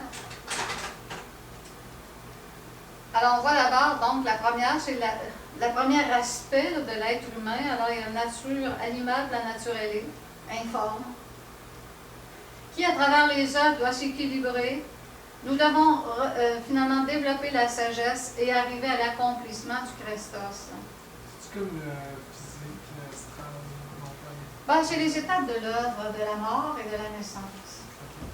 Hein? C'est plus ça. Alors, naturellement, la matière première, c'est notre niveau d'être. Mais à l'intérieur de nous, il y a l'aspect divin et il y a l'aspect animal, hein, qui correspond à l'ego, l'erreur psychologique. Alors, ceci, donc, avec le travail, on doit équilibrer naturellement à l'intérieur de nous les forces. À travailler de façon donc objective et non pas. Parce que bon, dans l'ego, on doit avoir la sagesse. Hein. Dans l'ego, il y a malheureusement les égos qui veulent aussi s'autoréaliser. Il y a l'ambition mystique, l'ego du saint, l'ego du plus, l'ego qui peuvent fausser la donne. Alors c'est ça, donc on comprend que nous devons vraiment travailler dans un équilibre et on doit l'acquérir. En réalité aussi, c'est vrai que je vais reculer. En réalité, l'alchimiste regarde ça, mais à côté, je ne l'ai pas malheureusement cette diapositive-là. Il y a une grande colonne, puis au-dessus, il y a un four.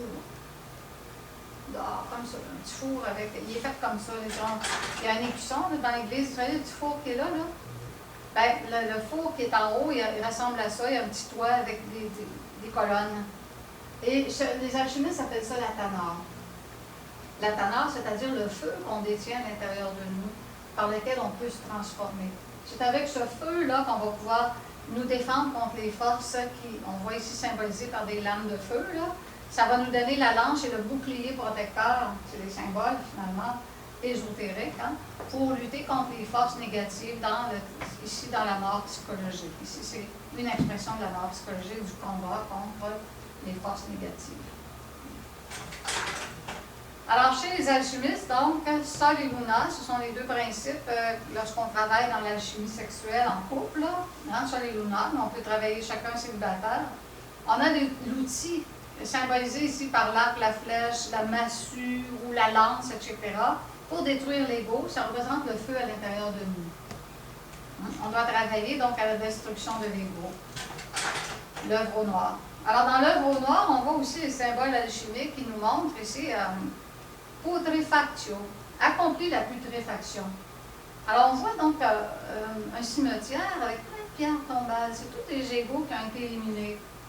Et on voit que ce symbole-là de la mort est symbolisé par un corbeau et un squelette.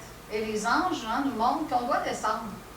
Première œuvre, l'œuvre au noir. On doit descendre dans nos ténèbres intérieures, hein, pour nous auto-découvrir. On ne peut pas, comme disaient les alchimistes, hein, si tu ne passes pas par la couleur noire, les noces te feront dommage. C'est-à-dire l'utilisation de l'énergie sexuelle va te faire dommage.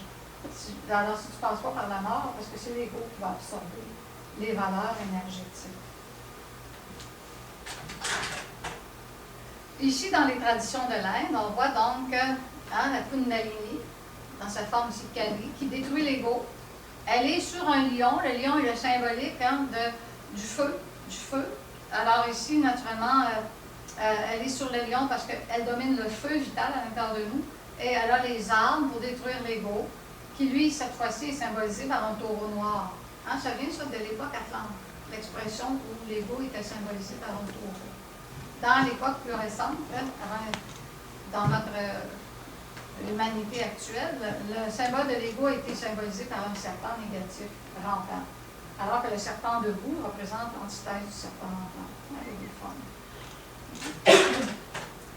Alors, dans la tradition chrétienne, la colère du temple, c'est pas vraiment une colère, c'est un symbole.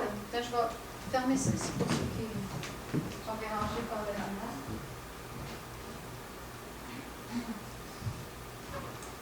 C'est un symbole. Parce que, qu'est-ce qu'il dit dans cet enseignement-là? Il dit, mon temple est une maison de prière et vous en avez fait un repère de voleurs.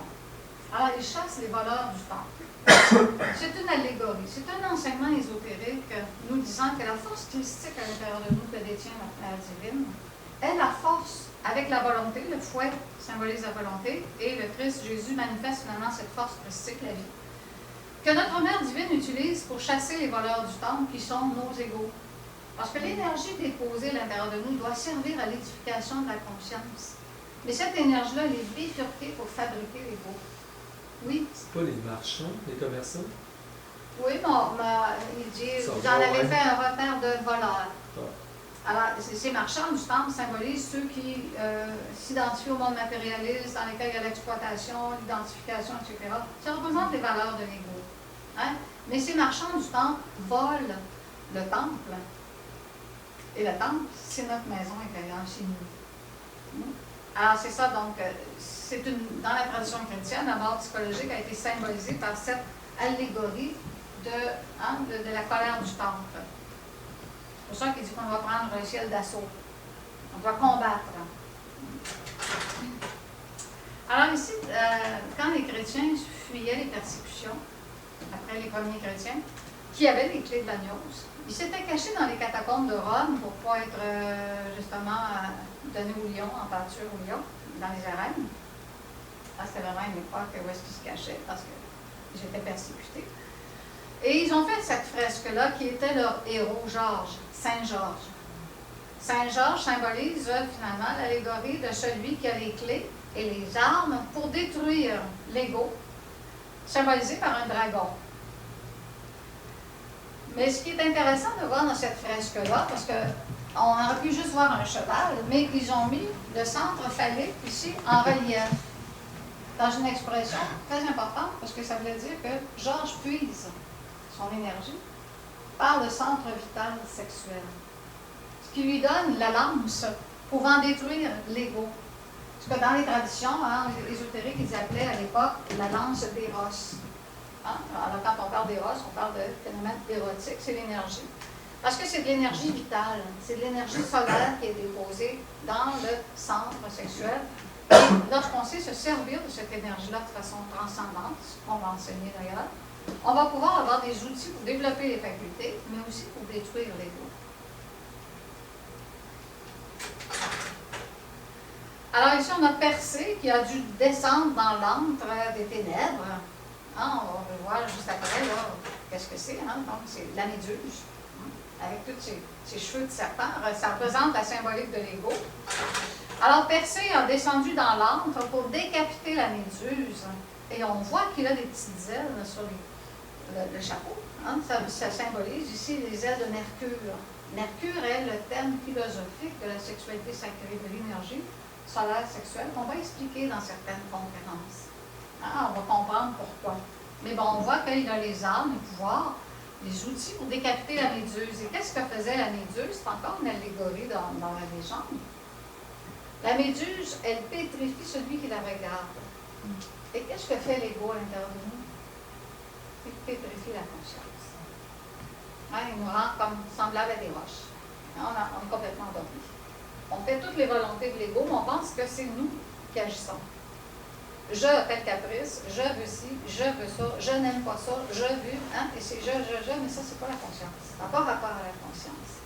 Alors, c'est là qu'on voit comment nous nous ignorons, combien nous devons nous découvrir pour vraiment savoir qui nous sommes. Vu. Alors, on voit ici la traduction ici, donc, de l'arbre séphirotique.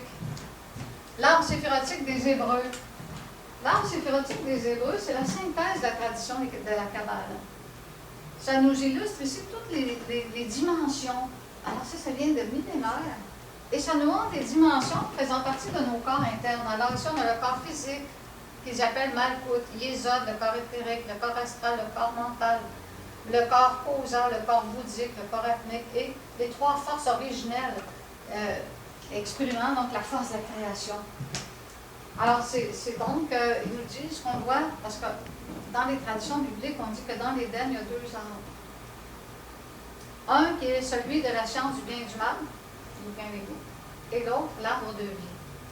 Vous devez vous nourrir des fruits de l'arbre de la vie, mais ne pas manger les fruits de l'arbre de la science du bien et du mal, c'est-à-dire toutes les valeurs de l'ego, et ça représente aussi la perte de l'énergie vitale qui nous empêche de nous élever. Alors, ce sont des thèmes qui vont revenir dans le cycle qu'on va comprendre. Alors, Bouddha, les gens qui pensent que Bouddha n'est pas un être réalisé. On le voit ici dans une image qui va dans un livre. Là. On voit cette sculpture nous montrant ici Bouddha assis sur des anneaux de serpent, mais ici, ce n'est pas le serpent tentateur, mais le serpent Kundalini. Ça veut dire donc la force énergétique transmutée.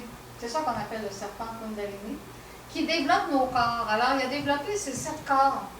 Hein? Et on voit ici un disque solaire. Ça nous montre ici que cette énergie-là vient du principe solaire contenu dans le potentiel énergétique qu'on a à l'intérieur de nous, qui est l'énergie sexuelle. À l'intérieur de l'énergie sexuelle, il y a la vie. Et la vie est de nature solaire. Alors, si on s'est transmuté ça, au fur et à mesure, on va développer d'abord les vertus, les pouvoirs, les facultés qui vont nous permettre ensuite d'éveiller ces serpents sacrés, Kundalini. Alors, ce sont les thèmes ici de la naissance. Là, ça va vous prendre des explications pour comprendre ça quand même, mais ce sont des choses qu'on va voir dans les cycles qui vont nous faire comprendre cette valeur. Chez les pharaons, alors ici on a l'allée des serpents, les 7 serpents, symbolisant naturellement les 7 étapes du chemin, qui devaient nous amener à la pyramide à 7 étages. Il y en a une en dessous du sable, un des étages en dessous du sable, correspondant aux 7 corps qu'on doit développer. Parce que beaucoup des pyramides étaient complètement ensablées. Il y en avait le sable la plupart des pyramides. Alors, c'est justement donc encore toujours ces 7 serpents symbolisant l'allée des serpents, symbolisant les 7 degrés du feu, qui est la naissance des 7 corps. Mercure, dans la tradition grecque romaine, et c'est Hermès dans la tradition grecque. Alors, Hermès représente le messager entre l'homme et Dieu, et il détient ici le caducée de Mercure, et derrière ce symbole-là, c'est le secret de la transmutation de l'énergie sexuelle qu'on va expliquer dans certaines conférences. Comment est-ce qu'on doit... Alors, c'est pas juste un symbole de la médecine, parce qu'on sait qu'au de nos jours, on se sert de ça pour symboliser la guérison sur les hôpitaux. Ce symbole-là est encore là. C'est un archétype. Ça fait partie de la nuit des temps. Et ça symbolise notre physiologie intérieure, la manière dont se canalise l'énergie vitale lorsqu'on la transmet. Ça va être donc une explication qu'on va donner dans pas longtemps dans les conférences qui s'en viennent. Alors, chez les alchimistes, c'est la synthèse des œuvres ici qui est décrite. Alors, ici, on voit donc un récipient scellé. Alors, quelqu'un qui sait conserver l'énergie pour pouvoir muter, se transformer. On voit que c'est couronné parce qu'on disait que c'est pour les rois et reines de la nature, donc les êtres réalisés. Et on voit ici les différentes œuvres, l'œuvre au noir, l'œuvre au blanc, au jaune et au rouge, qui me permet la mutation. Et en haut, il y a le char du soleil. Le char du soleil pour nous dire que toute cette œuvre-là est une œuvre solaire, d'énergie solaire, alors que l'ego est une force lunaire ou pneumatique. La force solaire, c'est la force christique. C'est ce que représente le Maître Jésus, je suis la lumière du monde. Alors on voit de chaque côté le combat, le roi qui gouverne les combats, et de l'autre côté, ici, un couple qui travaille dans l'alchimie sexuelle. Alors, il travaille dans la conjonction sexuelle, mais au lieu de gaspiller l'énergie, il la transmute. Il la transmute par des clés qui sont données dans les différentes traditions. C'était donné de façon secrète, mais maintenant, on a accès à ces enseignements-là. Ce qu'on appelle en Inde le tamprisme. Transforme des roches aussi. Pardon? Il y en a qui transforment des roches. Des roches? Ouais. Ah! Alors ici, on a la synthèse de l'œuvre. De l'œuvre ici, où est-ce que, dans notre terre philosophale, parce que chez les alchimistes, c'est la terre philosophale, c'est notre corps physique, on détient le feu brut, transmuté, comme le caducée de Mercure, qui nous permet de créer nos 4 corps inférieurs et nos 3 corps supérieurs et atteindre les degrés de la Trinité originelle.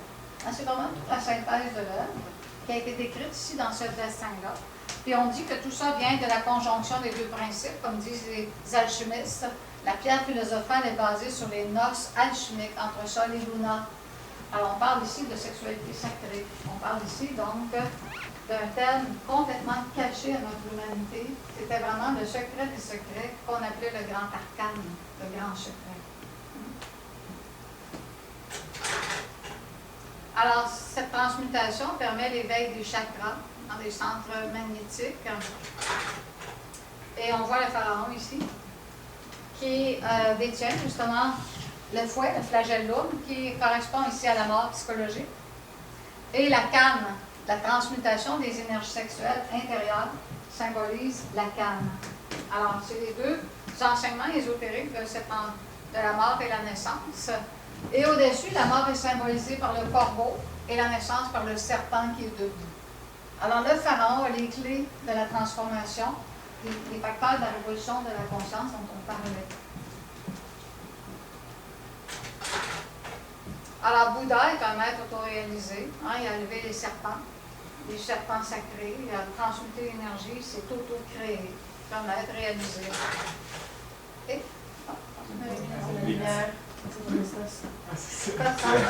Saturer de lumière. Des petites boules je pensais que j'en avais mis un autre, mais c'est correct. des petites boules sur sa tête là, de la dernière diapositive, c'est-tu comme toutes ces consciences Alors ça, les bouclettes qui sont en haut, là, c'est le dernier chakra, Sahasrara, qui est fait de 1000 pétales. Okay. Alors on l'a symbolisé dans toutes des petites bouclettes. Alors, comme le panache des Amérindiens, c'est ça que j'avais mis, tu sais, le chef indien avait un grand panache, là. Ça correspondait au chakra d'Akuan, Sahasrara, qui est complètement développé. Alors, dans toutes les différentes civilisations, on symbolisait cet éveil spirituel, l'auréole des saints, ou etc., par cette nature. Je voulais savoir, par rapport à la tradition, est-ce que le Bouddha, quand il a commencé son éveil, commencé sa quête, quand il a quitté son palais, mais il avait laissé sa femme et... Vous savez, on ne peut pas lire les textes ésotériques de façon horizontale. C'est symbolique. Il a quitté son palais, c'est nous, on doit, comme Bouddha, quitter notre palais, c'est-à-dire notre confort, pour aller vers l'inconnu. Tu sais, ce sont des allégories. Comme d'ailleurs toute la vie du maître de Jésus qui a été écrit, chaque personnage qu'il rencontre, etc., ce sont des symboles. Ça, je l'ai compris, mais je voulais savoir si dans sa tête, ça... En fait, l'épouse représente ici naturellement le symbole d'une sexualité involutive, mécanique. Il a dû retrouver une sexualité transcendante, mais ce n'était pas la mission de Bouddha de la révéler. Il va la révéler seulement par un enseignement secret qu'on appelle le naga, le serpent. C'est au-dessus de lui, c'est le serpent. Il ne peut pas s'élever, ce serpent-là, sans la sexualité sacrée.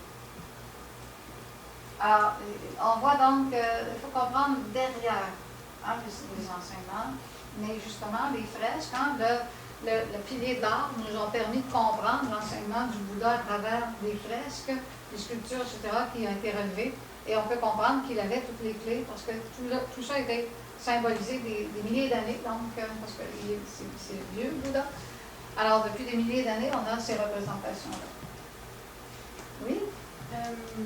Dans le bouddhisme en Asie, les moines ont le droit d'avoir des vies sexuelles, l'énergie sexuelle est contenue. Maintenant, c'est comme ici chez les prêtres, mais au début, les chrétiens, Oui, ils avaient la sexualité sacrée. Mais comment est-ce que ces gens-là peuvent devenir maîtres s'ils n'ont pas... Ben justement, ils ne deviennent pas maîtres. Ils deviennent des initiés, mais ils ne deviennent pas maîtres. On les appelle les brahmacharyas. On les appelle des brahmacharyas, c'est-à-dire donc des adeptes qui atteignent certains degrés, parce qu'ils ne répandent pas l'énergie sexuelle, ils la transmutent avec des systèmes qu'on va vous enseigner, parce que le système célibataire et le système du couple, celui qui est en couple. Alors, le système célibataire, c'est le brahmacharya. C'est la manière, donc, de canaliser l'énergie sexuelle par le souffle, la respiration. Et c'est ce qu'on enseigne le jeudi, puis dans vos conférences, on va vous montrer comment transmuter l'énergie vitale. Ça veut dire que le Dalai Lama, il a juste les 5 corps. Le Dalai Lama, lui, c'est pas juste ça, c'est que le Dalai Lama, c'est une réincarnation consciente. Alors lui-même a cheminé avant et il a des corps créés de d'autres existences. Puis il garde ces corps-là. Oui, parce que lui-même, ces incarnations-là ont comme un objectif de communication, parce que les lamas, les Dalai Lama, il y en a eu comme quelques-uns dans l'histoire, et c'est toujours le même qui se réincarne pour révéler justement donc, un enseignement sacré. Est-ce que vous pensez que quelqu'un qui naît, il se rappelle Oui. de ses passés? Oui, oui. Très jeune, il se rappelait de ses existences passées. Et on l'a reconnu. Il a reconnu lui-même, on l'a choisi parce qu'il a reconnu l'endroit, etc. Parce qu'il était conscient. C'est ça, les tests qu'ils font faire. Oui, c'est ça. Eh bien, ils ont fait des films là-dessus, là. Mais effectivement, il se rappelait. Le Dalai Lama, je veux dire, c'est une conscience supérieure. C'est pas un Christ. C'est pas un Christ. Il va devoir, s'il veut se christifier, descendre un jour dans la sexualité sacrée, dans une existence. Mais là, il y a une mission. Une mission différente. L'être appelle chacun là où il est. Nous, notre mission actuelle, c'est de travailler à notre édification intérieure. Mais un jour, l'être oriente des missions particulières pour un ou l'autre. Mais bon, on a quand même à cheminer, on a à parcourir certains degrés dans cette existence-ci. Avec la bonne volonté, la lutte contre l'entropie, la lutte contre la paresse, la lutte contre la fascination, le sommeil, le découragement, la lassitude, c'est tous des aspects psychologiques erronés qui nuisent à notre édification. Est-ce qu'on a d'autres questions? L'alimentation aussi, ça joue beaucoup. Effectivement, hein, parce que ça fait partie de la connaissance, l'alimentation. Hein, mais bon, on ne fera pas ici une culture. Non, mais au fur et à mesure, quand on commence à s'éveiller, après on peut. Le divin nous conduit sur certains chemins. C'est ça, il faut faire des choix alimentaires. Il faut aussi manger de façon harmonieuse. Puis on va avoir une conférence, vous regardez dans votre site, on parle des 3 aliments de l'organisme. On a une conférence sur l'objectif de l'alimentation. Parce que l'alimentation, c'est pour nous donner l'énergie, pour transmuter, pour créer nos corps. Mais si l'alimentation devient finalement un instrument des égouts de gourmandise, ça nous détériore, ça nous tue. Alors on va voir dans tous les aspects par rapport à ça. Et en cycle B, il y a un égo qu'on va étudier dans une conférence, c'est l'égo de la gourmandise, entre autres. Alors, on va découvrir plein d'égos de gourmandise qui exploitent notre centre instinctif émotionnel, qui hypnotise, parce que bon, c'est un égo qui n'est même pas intellectuel, c'est un égo instinctif. Alors, c'est difficile à cerner. Alors, c'est ce qu'on va étudier. Oui? Est-ce qu'on peut voir comment le diagramme de l'ego, comment il embouteille la conscience? Ah oui, on va finir le dessin. Oui, parce que je gardais ça pour la semaine prochaine. Mais, étant donné qu'il y a une question là-dessus, on va le voir.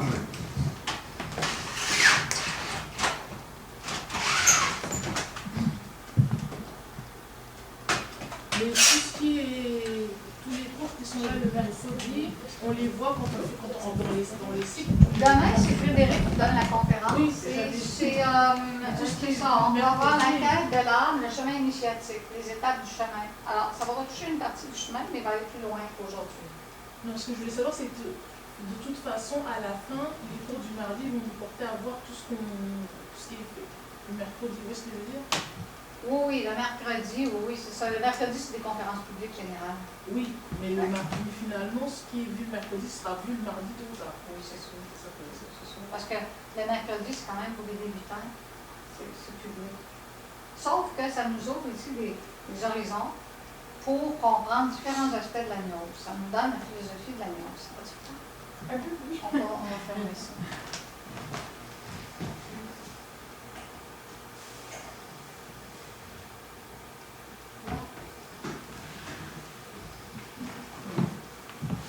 Alors, comme Nathalie nous demande, elle veut savoir qui on est vraiment. Alors, on va faire un dessin, parce qu'avec l'art, on peut exprimer des... On dit que une image vaut 1000 mots. Alors, disons que ça, c'est l'inconscience. Hein? C'est comme un soleil, c'est de la lumière. Peux-tu éteindre la machine? X10. Regarde, quoi, mais là, je peux... À qui il faut qu'il refroidisse, c'est vrai? Alors, elle va être assez froide. Moi, je commençais à geler, justement.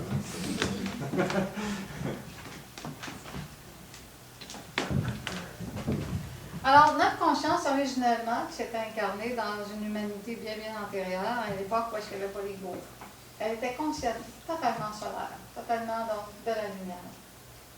Pour notre conscience, il s'agissait donc seulement de créer les corps, puisqu'il n'y avait pas l'ego, donc il n'y avait pas la mort psychologique. Créer les corps internes pour ensuite s'unifier à l'être, puis faire partie des hiérarchies angéliques, etc. Beaucoup donc des hiérarchies angéliques font partie de ces époques où les humanités, parce qu'il y avait comme deux humanités principales, dans lesquelles qui ont vécu sans l'ego. Dans une autre humanité, malheureusement, il y a eu des circonstances qui ont précipité l'évolution de l'ego, le développement de l'ego, et ça, on le raconte dans une des conférences, on ne le racontera pas ce soir. Mais finalement, on a commencé à créer, avec notre énergie vitale mal utilisée, notre énergie sexuelle mal utilisée, on a commencé à créer, parce que cette énergie-là, l'énergie vitale, c'est une énergie créatrice à 100%. Elle crée toujours, même en cet instant. On pense souvent que l'énergie sexuelle va créer des enfants jusqu'au moment où est-ce qu'on va l'utiliser. Mais cette énergie-là, elle a un phénomène de mutation continue qui a un pouvoir créateur. Si on a des pensées de haine, des pensées morbides, hein, de toutes sortes, nous donnons forme à ces pensées-là. Nous nourrissons constamment toujours l'ego dans notre énergie vitale. De là, l'importance de canaliser cette énergie-là dans des exercices qui vont la diriger vers les principes de conscience. Mais actuellement, donc, on a donné naissance à des égos, d'abord 1, 2, 3, 4, puis finalement, on en a des millions.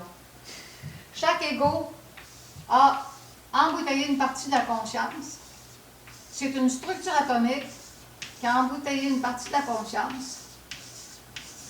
Au fur et à mesure, nous perdons notre terrain, notre paradis, parce que dans l'ego, il y a la douleur, l'erreur, l'amertume, etc. Alors, il y en a beaucoup. Virgile dit, qui était un gnostique, Virgile, hein, les textes sacrés de Virgile, il dit, même si on avait un palais d'acier et 1000 lampes, on n'en aurait pas assez pour tous les énumérer. Illustrant donc ces forces atomiques négatives qui se sont greffées sur la conscience. Alors, on va continuer, soyez patients, il y en a beaucoup. On les a développés depuis des millénaires. Pas trop, c'est moi qui lave le tabou. Il y en a des petits aussi. Il y en a des petits, là, ils sont pas trop difficiles ceux-là à enlever. Mais on a des géants, on a des égos géants. Ils sont vraiment terribles, ces égos-là. Et il nous reste une partie de conscience encore libre, emprisonnée dans tout ça. Alors, le salut de notre conscience, c'est la libération, la désintégration de chacune des structures atomiques qui sont là, qui sont l'inverse des potentiels lumière qu'ils ont enfermés. Ils conditionnent ces potentiels lunaires, ce sont des structures atomiques réelles, formant des molécules, vivant au niveau du plan astral et mental, et utilisant notre corps physique éthérique pour s'exprimer. La semaine prochaine, on voit comment ça travaille. Alors, tu sais, comme on dit, chasser le naturel revient au galop. Hein? C'est pas juste par les bonnes intentions qu'on va se délivrer de ces forces-là. Il va falloir les enlever. Parce qu'on doit libérer ces étincelles-là qui ne peuvent plus vivre de leur nature originelle. La nature originelle de la conscience, c'est la félicité, le bonheur, l'amour incommensurable. C'est toutes les valeurs, donc, de paradis. Alors, c'est ça, prendre l'échelle d'assaut, veut dire, donc, libérer vraiment toutes ces parties de conscience submergées dans l'ego. Alors, c'est pour ça que l'œuvre au noir, qui est tout le système de la connaissance de l'ego, qu'on va voir dans quelques semaines d'ici, parce que c'est à la conférence numéro 4, on est là, fait que c'est dans quelques semaines. Numéro 4 et 5, on voit le travail sur l'ego, comment désintégrer l'ego, comment connaître l'ego, comment donc faire tout ce travail-là. Et, puisque c'est... On en parle, mais il ne faut pas juste le dire. Il faut savoir tout le modus operandi, comment opérer pour le faire. Alors, disons que ça ici, cette facette-là de l'ego, là, elle s'appelle, disons, dans une manifestation des différents mois de colère, elle s'appelle l'impatience. Ah, ça veut dire donc que dans notre vie, à chaque fois qu'on est impatient, c'est cet ego-là qui va prendre le monopole du corps dans le centre intellectuel, moteur, émotionnel, instinctif ou sexuel pour justement prendre le contrôle. Et nous devenons impatients. Ils se motivent, naturellement, les égos travaillent ensemble pour se motiver, hein, pour arriver à ça. Alors si, dans notre travail psychologique, on se rend compte finalement que l'impatience est en train de nuire à notre existence, puis finalement nous prend énormément d'énergie, nous rend des personnes exécrables, des personnes haineuses, des personnes finalement sans respect pour les autres. Hein. Alors là, on se dit, bon, il faudra peut-être que je change. Parce que là, ça ne peut pas générer du bonheur, ça. Alors on dit, bon, il faut que j'élimine l'impatience. Alors là, il va falloir travailler sur tous les aspects. Alors, on va vous expliquer ça dans quelques semaines, comment travailler sur l'impatience pour en connaître vraiment toutes les ramifications et arriver à sa destruction. Et lorsque nous la détruisons peu à peu, parce qu'on va détruire l'ego de ce qu'on a compris, nous allons récupérer ces étincelles-là qui vont donc agrandir ce niveau-là. Nous devons reconquérir le paradis perdu, notre territoire perdu. C'est un petit peu la légende de Tolkien, là, le Seigneur des Anneaux. Ou l'ombre, je ne sais pas si vous avez tous vu ça, le Seigneur des Anneaux.